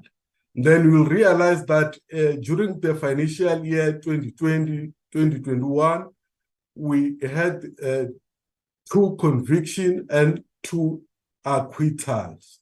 And then followed by the following year, which is 21-22, we had 1 conviction and there was no acquittal. Then in the previous year, there was no record of either conviction or acquittal. But I can give assurance to the committee that in the current financial year, though the information is not yet audited, there are some convictions of some kind. We are turning things around through quality assurance team. Recording stopped. To look into different cases and wherein necessary, reviewal is conducted. Honorable Chair, I know very well that it will have made logic to mirror the number of investigators against number of police officers opposed to police station, but this is the information we have. Just to give perspective of the workload which we have, to say we are currently having in the Eastern Cape 20 investigators concentrating on 199 police station. We do not have the actual number of police officers, but this slide reflects that. And of course, it also deals with the land area, which talks specifically to the question of vastness of different provinces. And that also can be mirror imaged with the fact that our offices are normally within the provincial area opposed to distributed within different regions. In relation to what I've just explained, Honorable Chair and Honorable Committee members, in the Eastern Cape, we do have specific regions, and you'll realize that Buffalo City is sitting at 16% of workload, followed by Chris Hani, as well as OR Tambo. And that talks to the previous slide, which talked to the question of vastness. And you realize that not in all these office areas or district, we do have offices. And that require a great deal of traveling, which is not actually conducive in so far as resource management is concerned. In the Free State, the picture is the same. As you can see, cases are distributed across different districts, and with the highest being Mangaung, I'm sorry, Thaba Mputsanyana, with 34%, followed by Mangaung. So, and you realize that our concentration in, so far as our offices are concerned, are mainly in a provincial area opposed to district.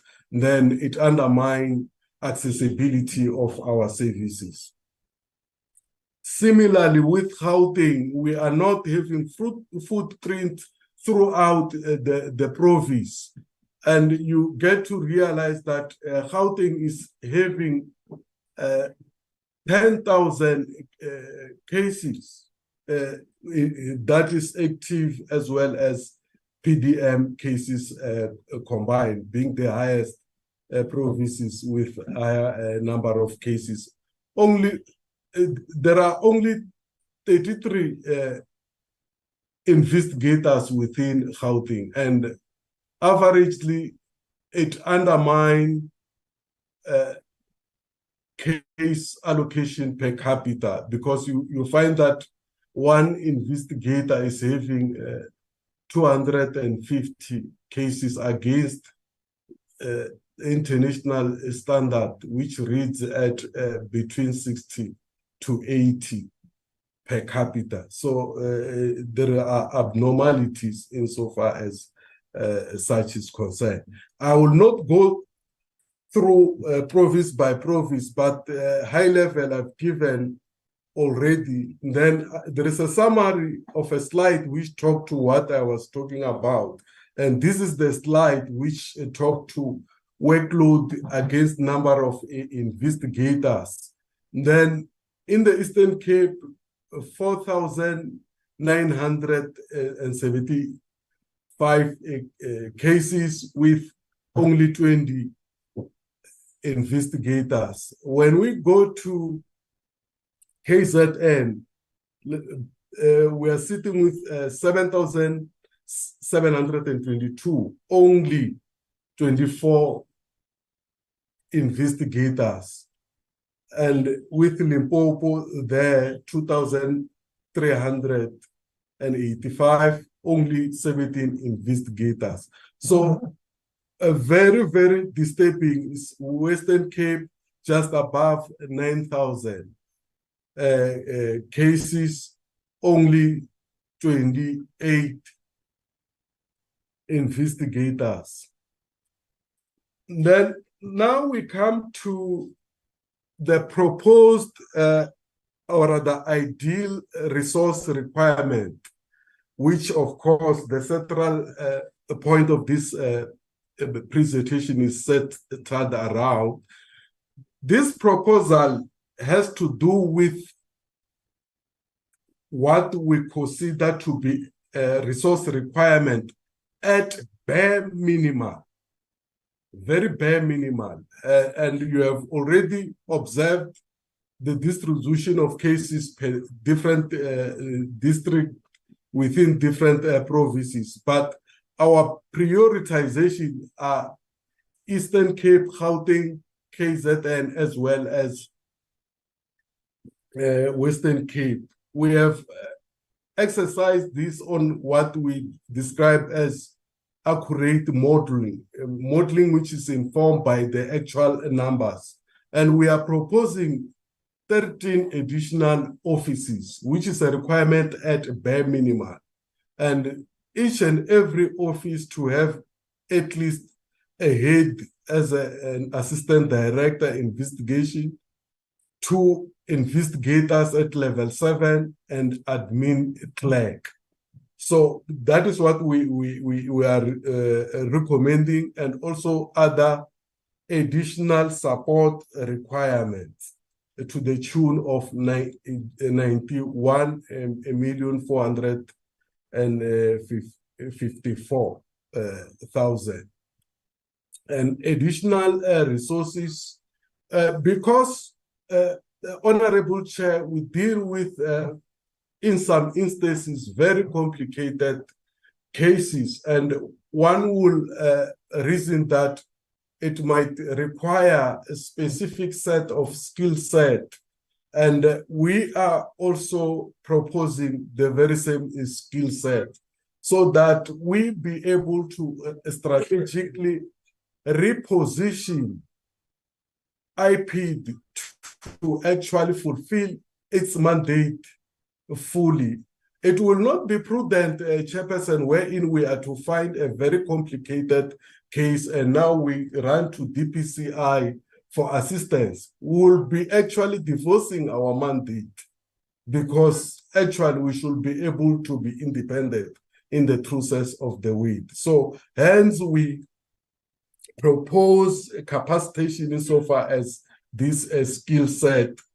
And if this is approved or rather recommended, this skill set will sit at a provincial level so that we are able to support activities at that level. Then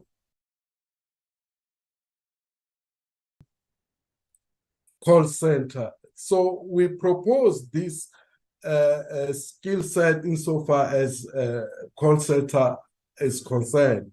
And this, Honorable Chair, will improve accessibility of our function because one will argue that chances are that there are individuals who will want to contact us and find it difficult to do so. And the resources are at the tune of just above 30 million. Additional resource requirement talks specifically to specific areas, and one key consideration is research capability so that we are able to be driven by empiric data. Our research area is very weak, and of course one will reason that if you are to benchmark insofar as our other activities of IPID is concerned, you cannot benchmark with any other structure within the country but international, and you might need a structure which is well capacitated to can do such, because every day, every night, things are changing. So you might want to be up to date with the actual changes. I'm about to finish. I'm very mindful of the time, Chair. These are additional resources insofar as other areas of support are concerned to the tune of 7.5 million. Then insofar as ICT capabilities is concerned, we are talking at the region of 3.2 million. Then these are other support requirement. Then in total, Honorable Chair, what will at bare minimal keep us alive is an amount of just below 140 million. And as I conclude, I think it is very important that I indicate, Honorable Chair, that as much as there is a slide which was presented reflecting a reduction of C and F matters, one need to also mirror that slide with the fact that as and when we expand to districts, the majority of people will know of our services and there will be a high intake of cases.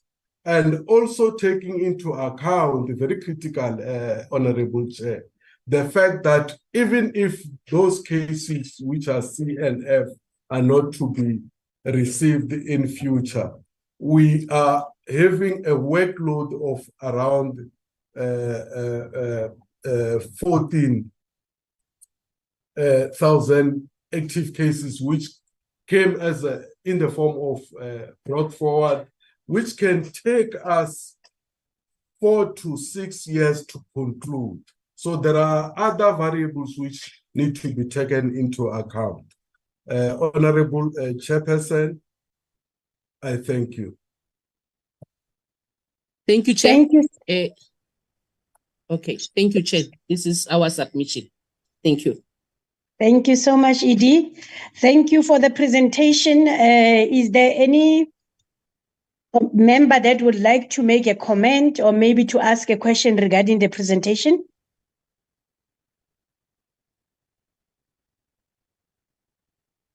I go for one. Honorable Terra Blanche, and Honorable Sheikh, and Honorable Marekwa, and Honorable Golding in that order, please. Chairperson, may I proceed? Yes, please. Chairperson, thank you. I want to start by thanking IPID for this presentation, and it's a very comprehensive presentation, and I think it's quite helpful. And I listened very carefully to Dr. Bila, and I think, I don't even know where one should start, but I'm going to try.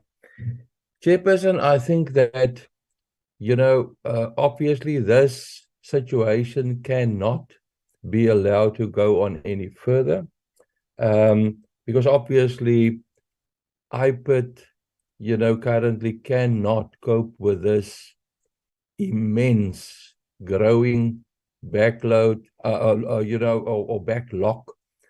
It's just impossible, and I think, we are not doing our public a service, leaving it untouched.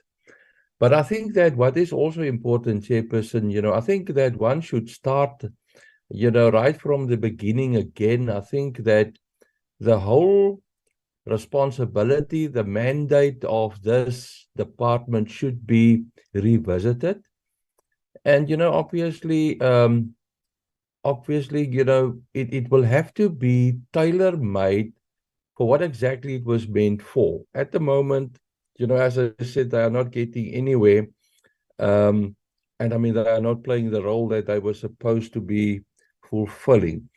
And therefore, my question or my request is aimed, I don't know whether the deputy, the DM is still on the platform. If he is not, it obviously can be conveyed to him. But I think, from the ministerial side, there must be, an initiative to start, a work study report. Recording in progress. To determine exactly what the position is. We have all the detail now, but what are we going to do, to change the situation around? And I think that is where we should start, Chairperson. And I think that once that is done, the ministerium must come back with IPID and inform this committee on how do they think should we, commence from here. And, then we can discuss it in more detail. But, Chairperson, I am very concerned about the current situation. Thank you. I'll stop at that. Thank you so much, Honorable Terblanche. Let me give over to Honorable Sheikh, Imam. Thank you very much, Chairperson, and thank you very much to IPID for this presentation. Chairperson, this is exactly what we have been asking for all of SAPS and its departments, to provide us with a comprehensive report of what their needs are so that we need to deal with it. And that's the responsibility of our portfolio committee, to ensure we give them the tools of trade so that they would be able to provide effective services.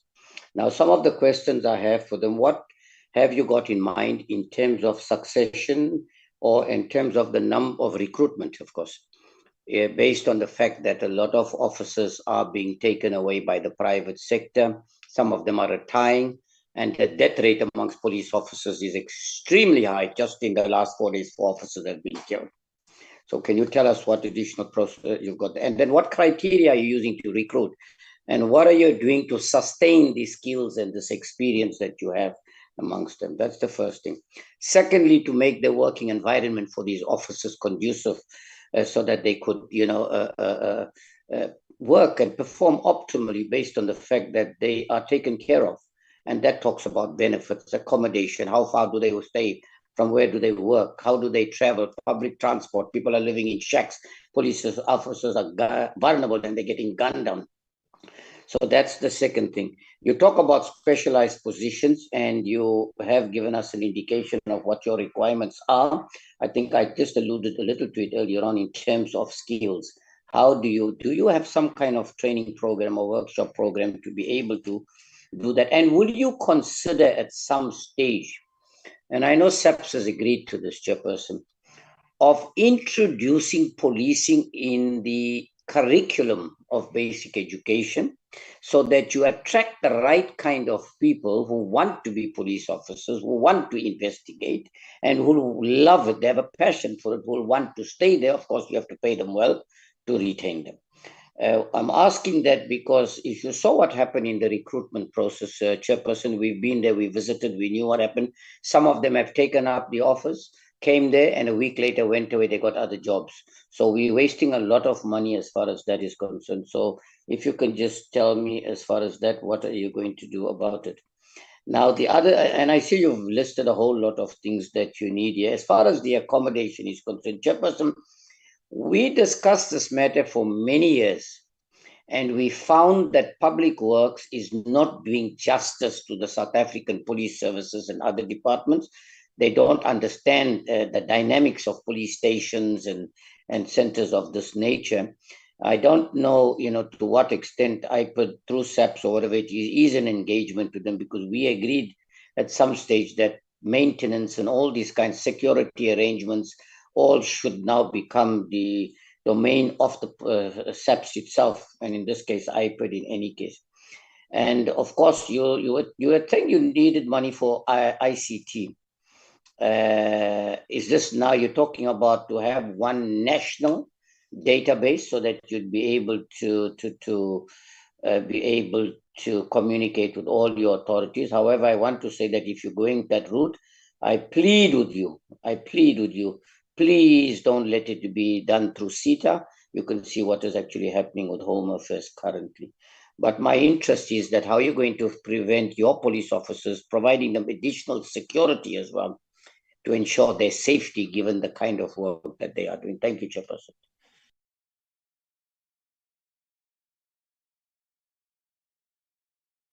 Thank you, Honorable Sheikh. Next, Honorable Member. Honorable Boni. Thank you, Chairperson, once more, and good morning still. Chair, I just want to, let me start by appreciating or welcoming the presentation. I think it tells us exactly of the needs or what needs to be done to ensure that IPID is empowered or capacitated in terms of resources. I've seen also the slides, Chairperson, amongst the slides, that the backlog keeps growing. There are instances where it went lower, but in the main, there is a backlog. And when one asks the question, what informs or what causes the backlog, it says exactly that the answer one will have is that because we don't have the necessary resources, and resources talking to both human and capital for IPID to grow and be able to achieve the plans or the to grow to their intended level where they want to can be able to optimally perform. I think resources are written all over this presentation. There are estimates and so on. So I think for us, for the department to ensure that IPID is able to do its work, because we see some of the videos sometimes that almost every week there are cases that you are sure that these ones will have the attention of IPID, will have to be sent to IPID, with videos making rounds in social media and other platforms. So you can imagine the load of work that IPID is having. So I think, Chair, for us to have an area or a component that is well established, well performing, and producing expected result or results that they would want to can be able to meet their targets. It is important that the issue of resources is addressed, Chairperson, and in the main also the detective. We have seen those who will be investigating, not detectives, my apologies, the investigators. We have seen in their previous reports not so long ago where efforts were made by IP to bring in people who either retired or so on to come and assist. That shows the will and the level at which they want to see things happening, not folding hands. But I think if they can be assisted and ensuring that the vacancies that exist are filled, then we will talk, at that time we will only talk of a IP that is well resourced. But unless if the issue of resources is not addressed, then we'll have the backlogs that we are experiencing currently. And the only way to address that is through resources. Thank you, Chairperson. Thank you so much, Honorable Bonnie Marekwa. Let me give over to Honorable Goldie. Thank you, Chairperson. My question is rather more pointed. You made mention of the requirement or the request to put in place call center agents. I think it's a good idea because obviously with the geographic spread of IPID, it's not practical for people to actually walk into your offices. That being said, can I understand what the current mechanism is for people contacting? I'm going to assume, obviously, that somebody could email in a complaint, but that's not practical for the bulk of the population. How is IPID contacted currently? I'm assuming calls are coming in. Who is picking that up currently? And I'm assuming it's making it to somebody whose primary role is not the picking up of that call, but it's probably an investigator who's getting it. So can I understand what that contact point is currently? And are you being referred anything by 10111 currently? Because obviously that is the call center which people will phone. I'm just trying to understand that, but I do think having the contact center is a good idea. Thank you, Chair. Thank you, Honorable Goldie.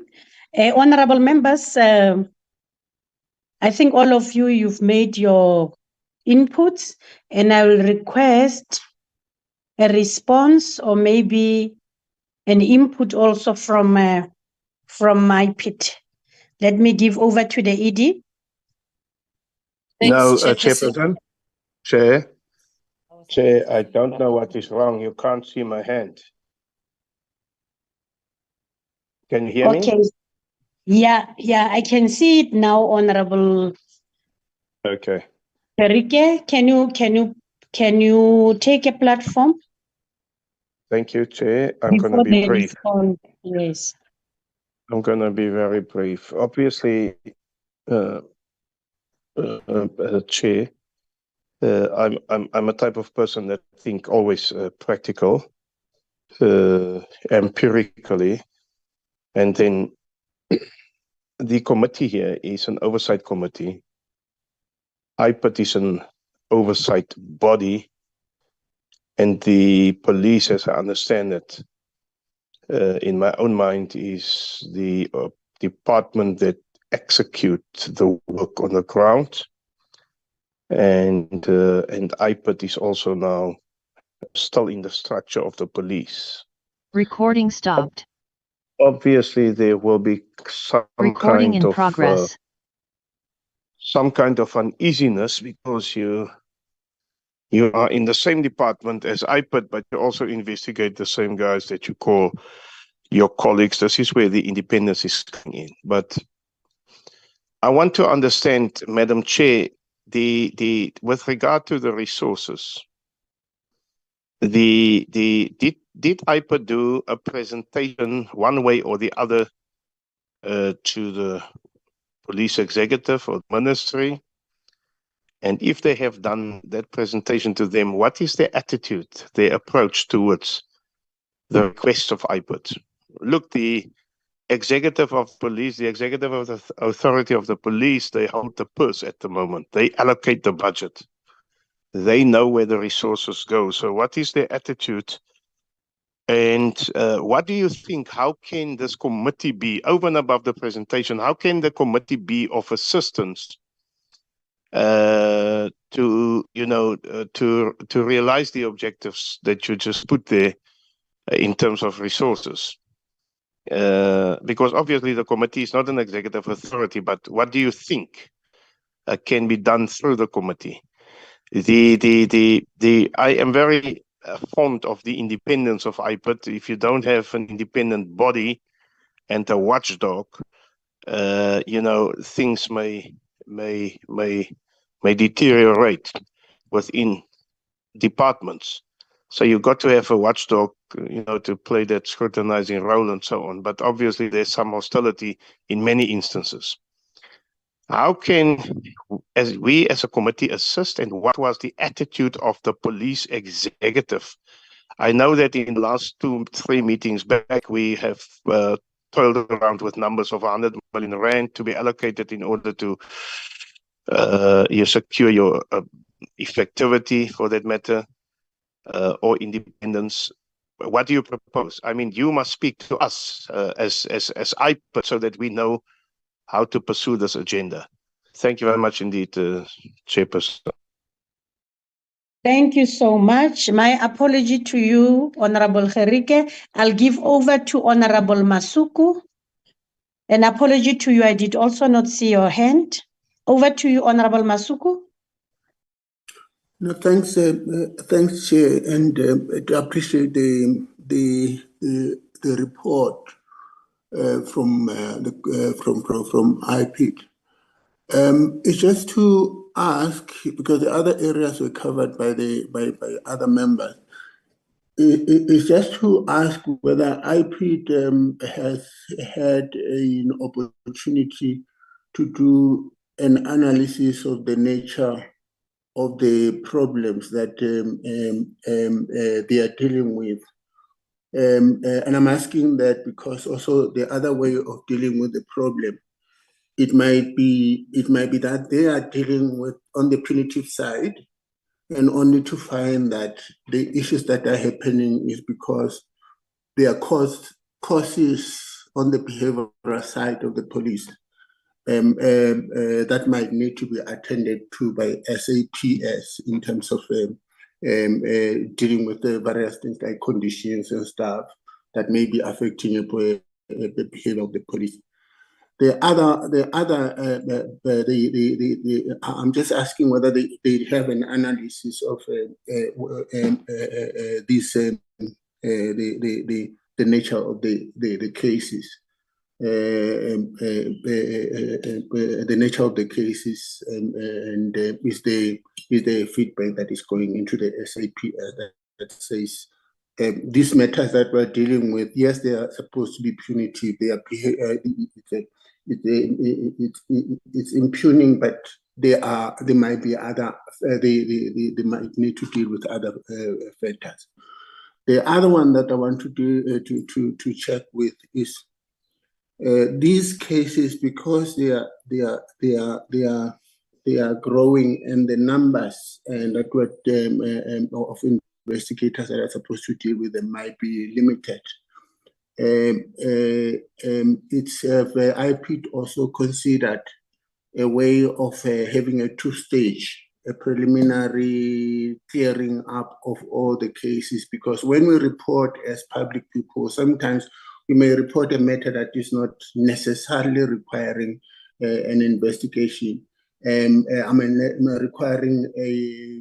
not falling within the ambit of what IPID is supposed to do. So you may find that you've got a lot of cases, and the majority of them are not necessarily something that is within the ambit of the IPID. So have you considered a clearinghouse that separates them so that your priorities is clearly on those that are actually problematic that you need to deal with as IPID? Thanks, Eji.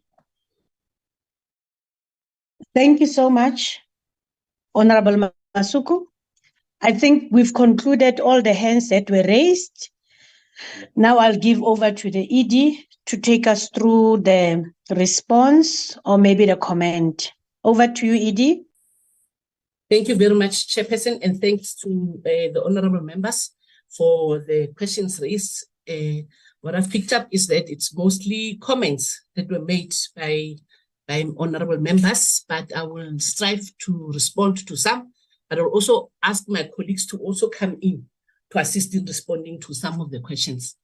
Let me start with, okay, Member Teraplanch has made most of the comments, and he also asked that we must have a meeting with the DM just to take him through so that we can then come back to the committee and inform the committee how are we going to go about dealing with the challenges that we are currently having at IPID, given the presentation that we have made.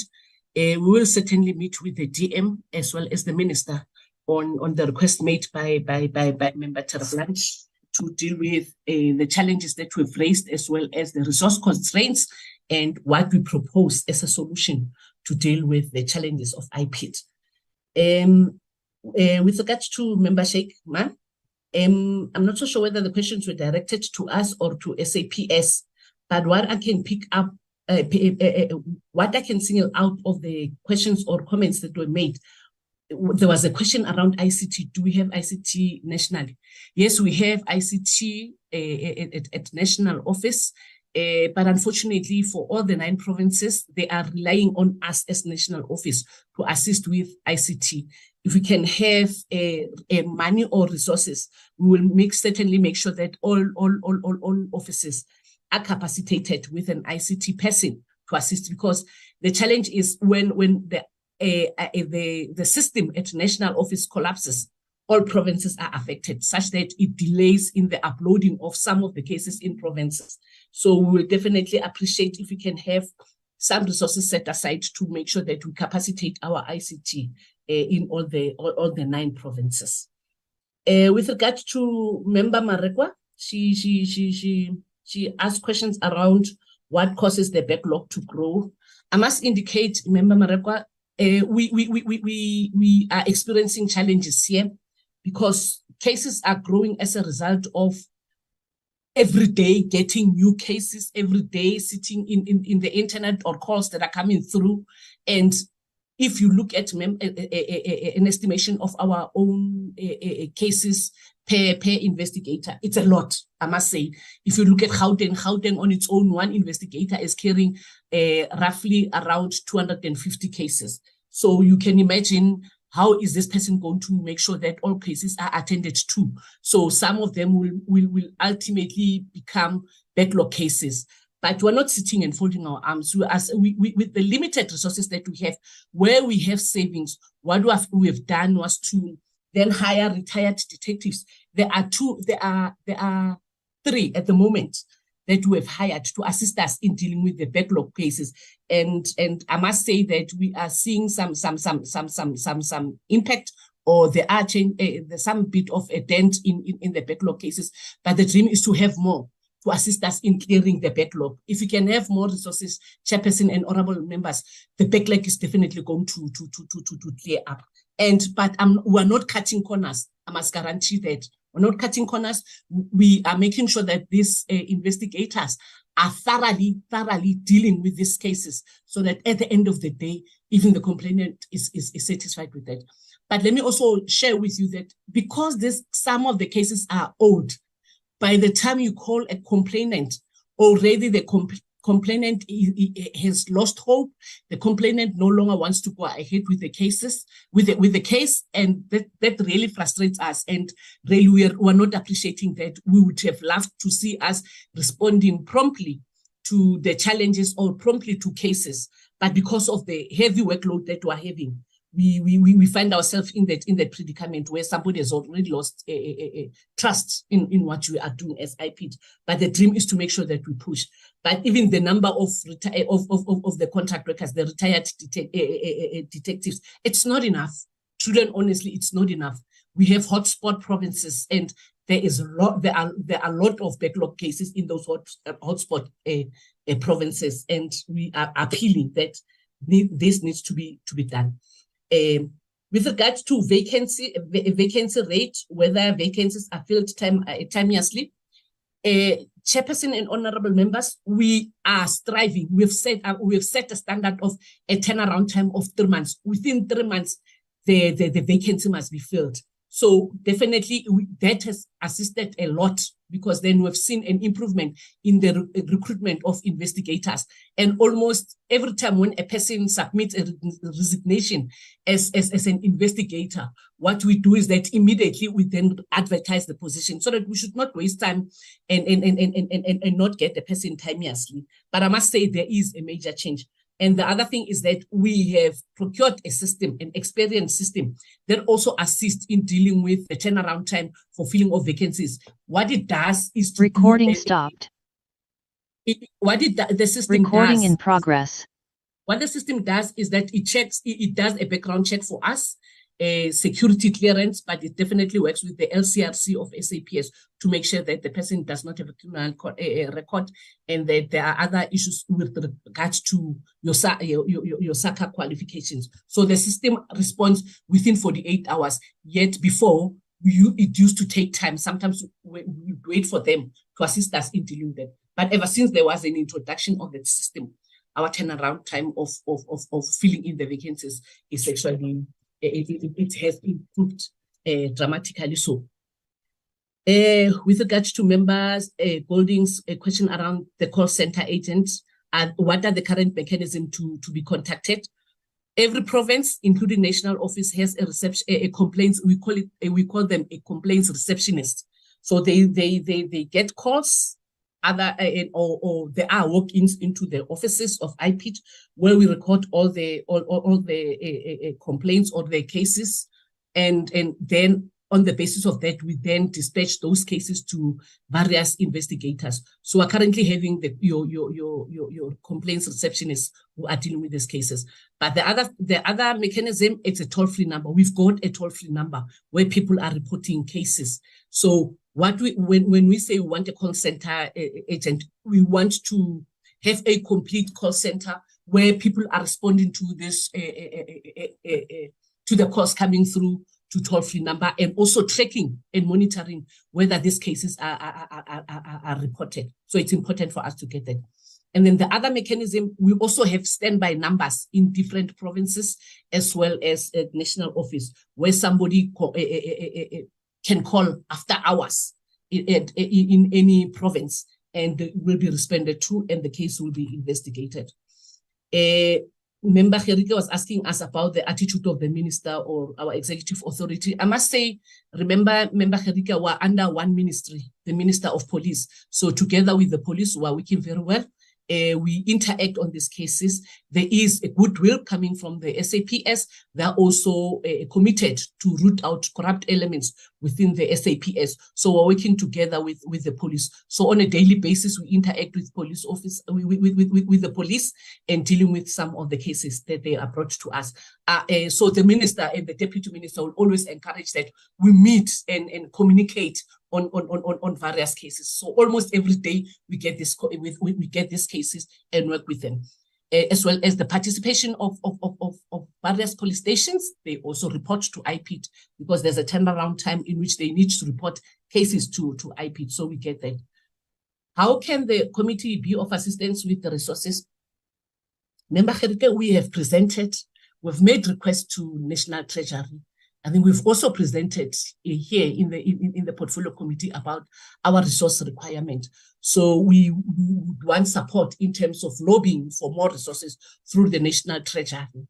And hence it is important that we go together as the collective to make sure that National Treasury hears our plea, because we can't continue like this. We will be fighting a losing battle. We're trying our level best to make sure that we deal with these cases, but sometimes we get overwhelmed.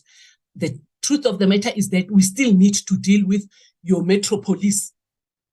We are not putting our best foot forward because of the lack of resources or capacity to deal with cases of metropolis, such that we are now asking for assistance from the Hawks as well as SIU. And NICOC is also wanting to come on board to also deal with Metropolis, because we're getting complaints every day around Metropolis, and Gauteng has already invited us to come and sit in the CCTV so that we can see the activities of Metropolis as well, in crime as well as corruption. So you can imagine the workload that is coming our way. The minute we sit in that CCTV, we definitely have to act, but with which capacity? Are we going to overburden the very same people who are having 250 cases at hand? So these are the things that are coming to the fore as we deal with this challenge. We are striving by all means to be as independent as possible, Chairperson, but for as long as we do not have enough resources, we're going to have a challenge in dealing with what we want to deal with. And then with regard to behavioral patterns of the police, yes, we have picked up the behavioral patterns of the police. What we are doing as IPIT jointly with the police is to conduct station lectures. We do station lectures almost every month, Member Masuku, so that we can deal with the challenges. We are also making sure that as we do station lectures, we're not only becoming generic, we'll share our stats with a particular station to say, you know, in this station, we have a problem of the following classifications or the following categories of crime. So we definitely engage in that. We also do cell inspection, where we also give feedback on what is happening in different police stations with regard to cell inspections. We also educate some of the officers with regard to our outcome of the cell inspection. I must say, Chair and honorable members, the challenge of infrastructure in police station becomes a serious problem. We would love that DPW continues to work with SAPS to deal with the challenges around the police station holding cells, because some of them are not in good condition, and you find that there are challenges around leaking pipes, sewages, and other challenges in the police station.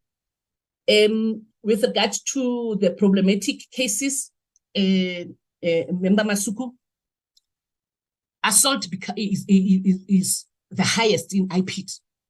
Assault is the highest in IPIT, and it accounts for 60% of our cases. We are trying by all means to prioritize our cases in IPIT. But you cannot neglect the assault cases, because some of them it's assault GBH. Now you must try by all means to also service those complainants who have cases of assault. But I must indicate that this challenge continues to grow because there are no resources. If we had a dedicated team to deal with assault, it will assist IPIT a lot in reducing the number of backlog cases. But as for other cases, we are trying our level best, but we also need expertise to deal with cases of corruption. One would want to wake up in a situation where we have forensic capabilities, because for you to deal with corruption, you must have an expert who deals with you forensic investigators to deal with the cases of corruption. Our investigators are trained by a level best, but we are also supported or assisted by your SIU with regard to forensic capabilities that we want to see in IPIT. I think I've tried to answer that. Let me just check if members also want to add. Dr. Bila?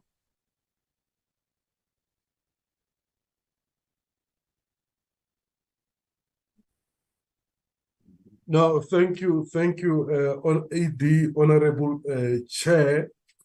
What I just want to add on is on the question of call center, wherein sometimes you find that there are investigators who are receiving complaints, sometimes at night.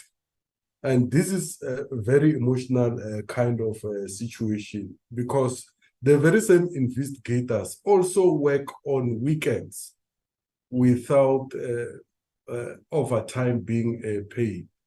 What I'm trying to indicate here, Honorable Chair, is that indeed we are understaffed, and we try by all means to motivate our investigators to work extra mile.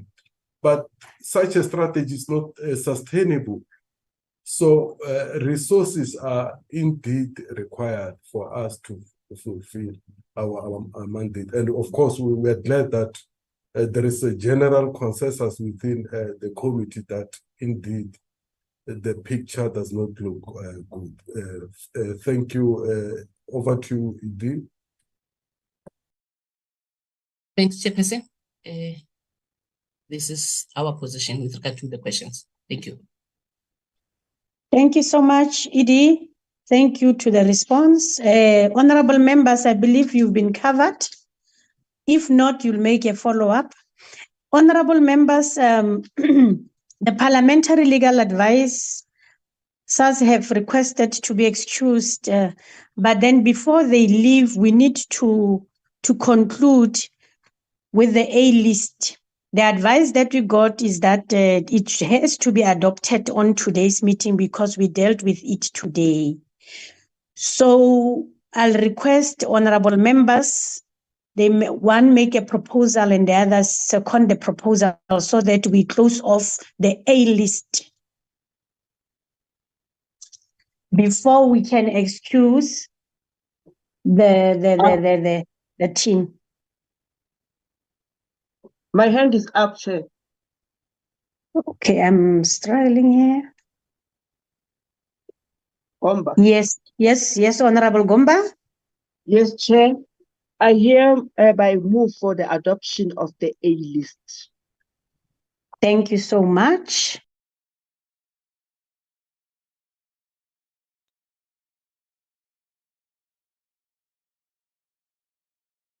Any other member to Honorable Boni Marekwa? Thanks, Chair. I No. second. Thank you so much. I also see the hand of Honorable Masuku. Thank you so much. The A list is adopted and the Parliament Legal Advisor team can be excused from the meeting. Thank you so much for being so helpful in the meeting and assisting with what we had to do today. You are officially excused from the meeting. Thank you. Thank you. Then, honorable members, we'll go to the next presentation.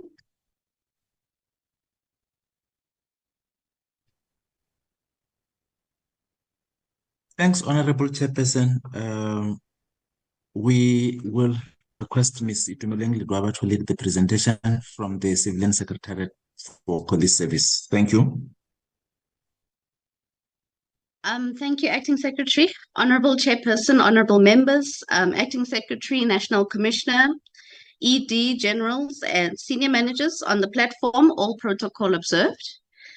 Chairperson, our presentation today gives an overview of the observations and the recommendations made by the committee during the consideration of our annual report. However, the aim or focus for today, Chairperson, is more to apprise the committee on the progress that we have made on the recommendations.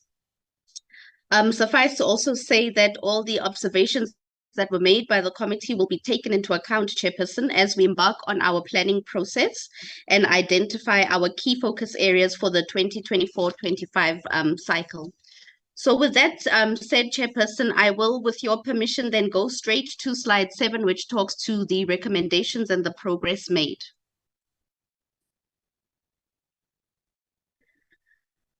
Chairperson, so the committee had recommended that we should give more attention to the monitoring of our recommendations, the ones that we make to SAPS through our various policies, research, and M&E reports in an effort to ensure impact, and that this endeavor should have clear timeframes and processes in terms of follow-ups and tracking progress.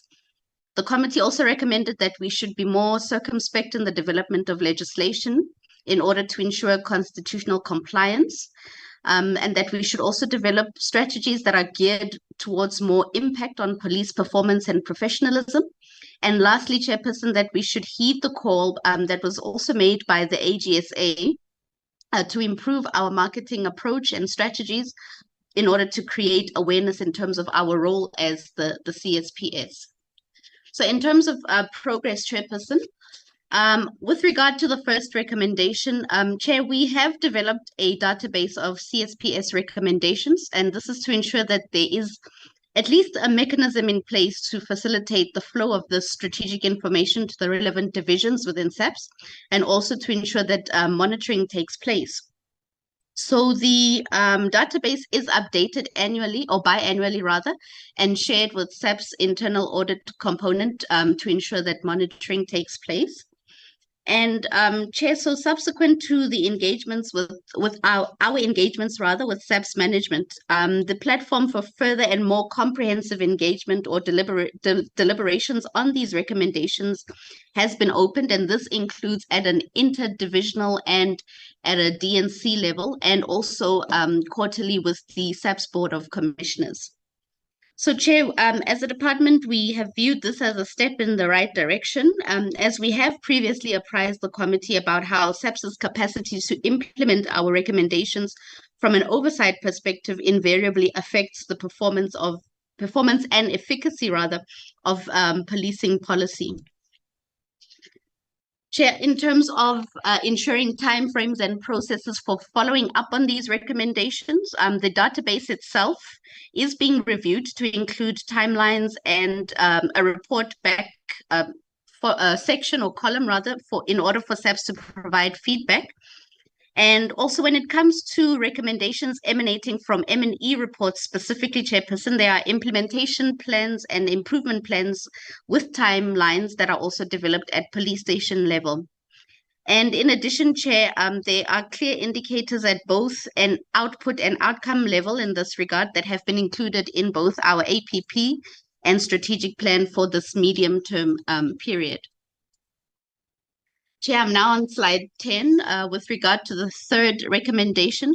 So in terms of the issue of ensuring constitutional compliance, Chairperson, we have respectfully noted this recommendation. And as this is also one of the critical components, Chair, of our theory of change, which contributes to the outcome of ensuring responsive policing and a transformed and accountable police service. So as such, Chair, we do undertake as a department to exercise vigilance in the development of legislation going forward. Chair, with respect to the recommendation number 4, where the committee had indicated we need strategies to drive a bigger impact on police performance and professionalism.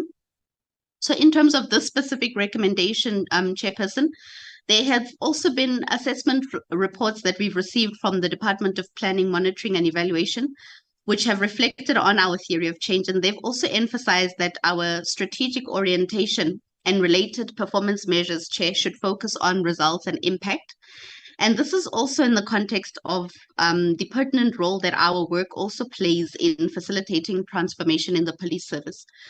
And with respect to our medium-term focus, when Minister was setting the direction for the medium term, he also implored the department to inculcate specifically a culture of impact in our work. So as a result, and also in line with the committee's recommendation, we have changed our research focus for this financial year and going forward to focus on impact, Chairperson. So in this financial year, the joint research project that we normally do with in collaboration with our provincial counterparts will be focusing on measuring the impact of our public participation programs, or Izimbizo, on police service delivery.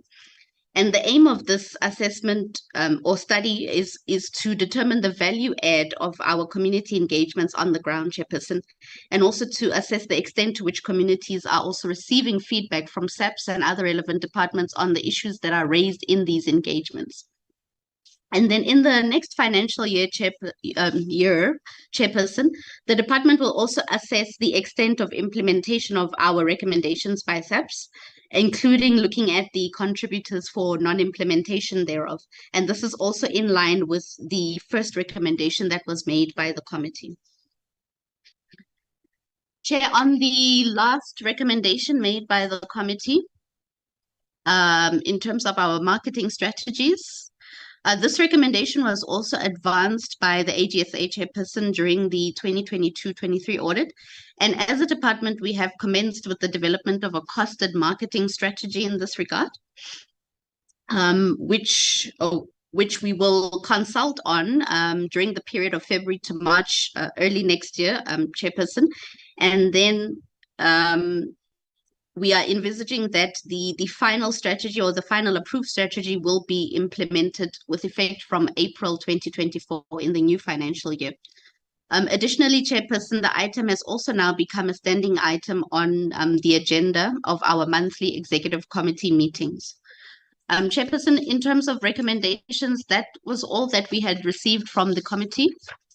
And that then brings us to the end of our presentation. I submit. Thank you. Thank you so much. Honorable Chairperson, that is our presentation. Thank you so much on the presentation. Honorable members, is there anyone that has a question or an input to give on towards the presentation?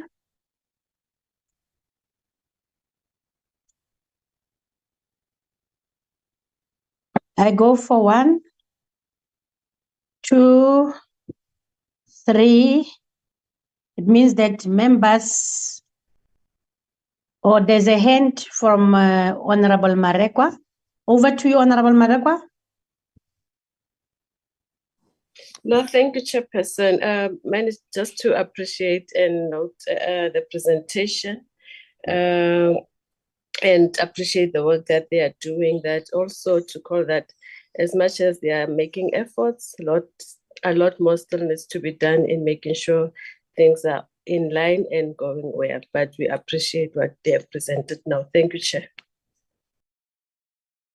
Thank you so much. We've concluded that item. We'll now go to the next presentation, which will be the last, I think, of SIRA. Thank you, Chairperson. I will ask our Deputy Director Law Enforcement to share the presentation, Chairperson.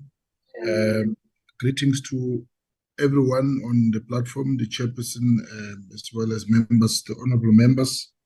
Chairperson, I'm joined by other colleagues, executive members of EXCO of SIRA, as well as led by the Deputy Chairperson of our Council, Mr. Matome Rale Bibi, as well as the Deputy Minister of Police. Greetings to other colleagues as well. Chairperson, I will allow our presentation to be done by the Deputy Director Law Enforcement. Thank you.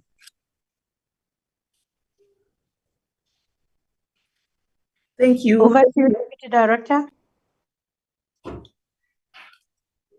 Thank you, Chairperson, honorable members, Deputy Chair, Director, executives of different entities present on the platform here. I will be presenting responses emanating from the annual reports that was presented for the previous financial year. I see my slides are not moving on my side. Sorry, ma'am. IPID can also be excused from the meeting. They've also made that request. Thank you. Thank you. Thank you so much. You may continue.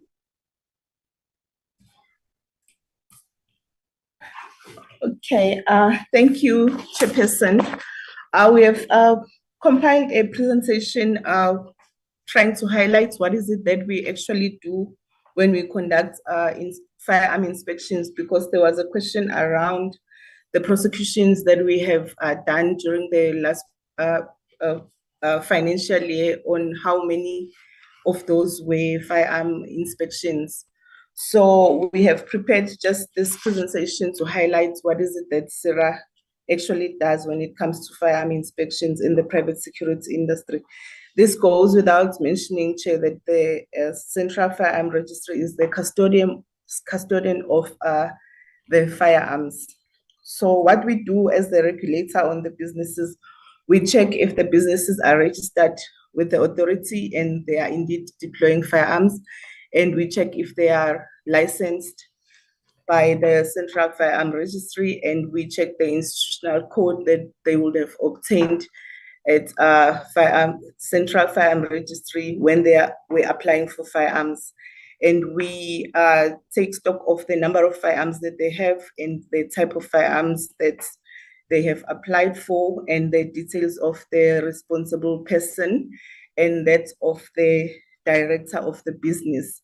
And the end results of these inspections are communicated every month with CFR for verification and audits from their side. And from there, Chairperson, we do conduct a joint inspection together with SAPS and CIRA. The focus area on the security officers, these are the inspections that we do on the site, where we do site visits on the security officers. We check if they are registered with CIRA, if they are trained, and the Act, Chairperson, allows us in terms of Regulation 13(5) and 6 to act decisively on those security service providers that are contravening the Act with regards to those mentioned regulations, be it the businesses or individuals. So what we do on the security officers, we check if they are competent to handle the firearms that they would have been given by the business, and if they are indeed in possession of the valid permits that they would have received from the businesses that they are working for. And then all of this, Chair, is shared also with the SAPS for further handling. And on our side, we do compile dockets, and we open criminal cases should we find contraventions with regards to Regulation 13(5) and 6. During the last financial year, we have recorded 101 non-compliance relating to firearm charges, and 54 of those were from the inspections that were conducted on security officers, and 47 were from the inspections conducted on businesses. Yes, regarding the prosecutions, we have finalized the 859 prosecutions, and Chairperson, I must mention that regarding the prosecutions, we do not categorize the charges in respect of the misconduct that the business or the security officer would have done. We, however, categorize, we do the analysis when we're doing our business, our law enforcement inspections, not on the code of conduct prosecutions. We do have the charges, the dockets, the 859 dockets, and if the committee wants us to start the process from scratch and categorize the charges, we are happy to do so, because our charges are ranging from non-compliance with firearms. We find that there are businesses that are not registered, security officers not registered or untrained. So in the future, we are doing that, Chairperson, in terms of us categorizing whatever we prosecute with regards to the cases that we are prosecuting. I don't know if the director would like to add something, Chairperson, but that is what we have prepared as per the recommendations from the committee regarding the prosecution on firearms. Thank you. Thank you so much. Director, is that... Thank you, Chairperson. I think the Deputy Director has covered quite a lot and comprehensively so. What I can add, Chairperson, is that we are busy also finalizing an electronic system that will allow us to have a better analysis of the statistics, including the categorization and convictions that is required from the question. Thank you very much. Thank you so much. Is there any question from our members? Honorable members, the floor is yours. Any questions? Yes, Honorable Chair. Let me check first on the, okay, it's Honorable Tereblanche And is it only him? Gomba is here. Okay, Honorable Gomba, you are also noted. Let me give over to Honorable Tereblanche, then to Honorable Gomba. After Honorable Tereblanche, then we'll conclude from there. Thank you. Chairperson, do you want me to start? Yes, please. Over to you, Honorable Tereblanche. Chairperson, thank you. I just want to thank Sarah for this comprehensive response. That was my question that I asked to them, and I'm really very happy with the feedback. Maybe in future, it's not necessary now. I think they did an excellent work to give us all this information. And maybe in future, they can just, as they suggested, give us just, maybe more detailed information at that stage. But for now, I think they've done a wonderful job. Thank you, Chairperson. Thank you so much. Over to you, Honorable Gomba.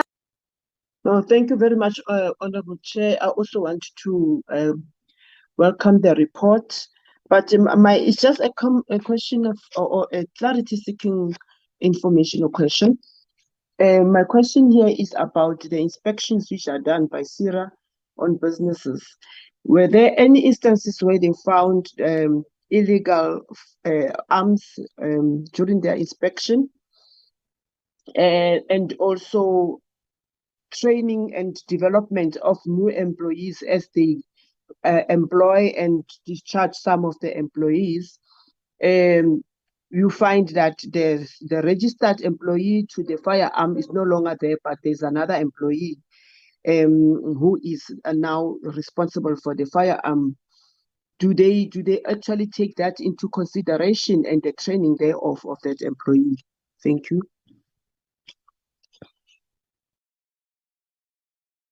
Over to you, Director, for the response. Thank you, Chairperson. Chairperson, with regard to the question from the honourable member, we do find such cases when we do inspections, Chairperson. Earlier on, when we were reporting, we did not report that we have recently launched a firearm enforcement unit, which is 4 months old, Chair. I'm happy to announce that in the past 4 months, they have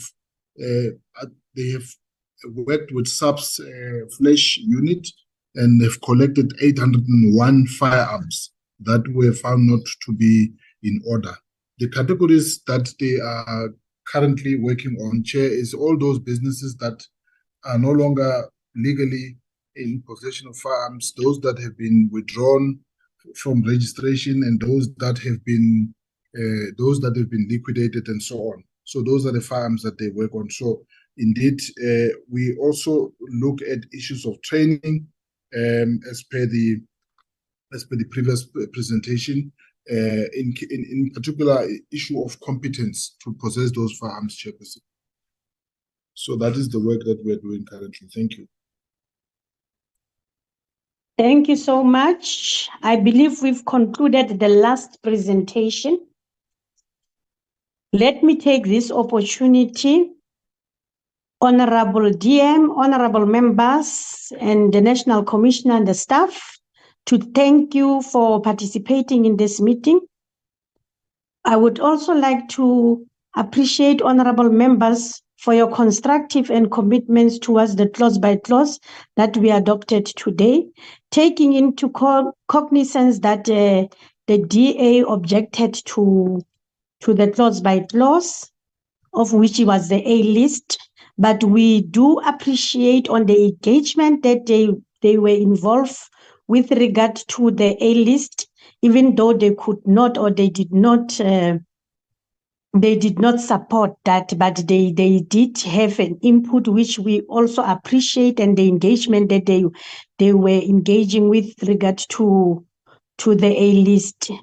And we do have a culture in the committee that we agree that we disagree, and we believe that we should always be able to have a space to understand the views of others. even though we know at the ultimate end the majority will prevail. But we would like to thank each and every member for the contribution that they do in this particular meeting. And let me again appreciate the staff from SEPS, from IPIT, from CSPS, as well as from CIRA, for the contribution and the commitment that we are seeing that whatever that we request as a committee to be addressed, we see commitment, and we see that you are able to take the committee or the portfolio committee forward.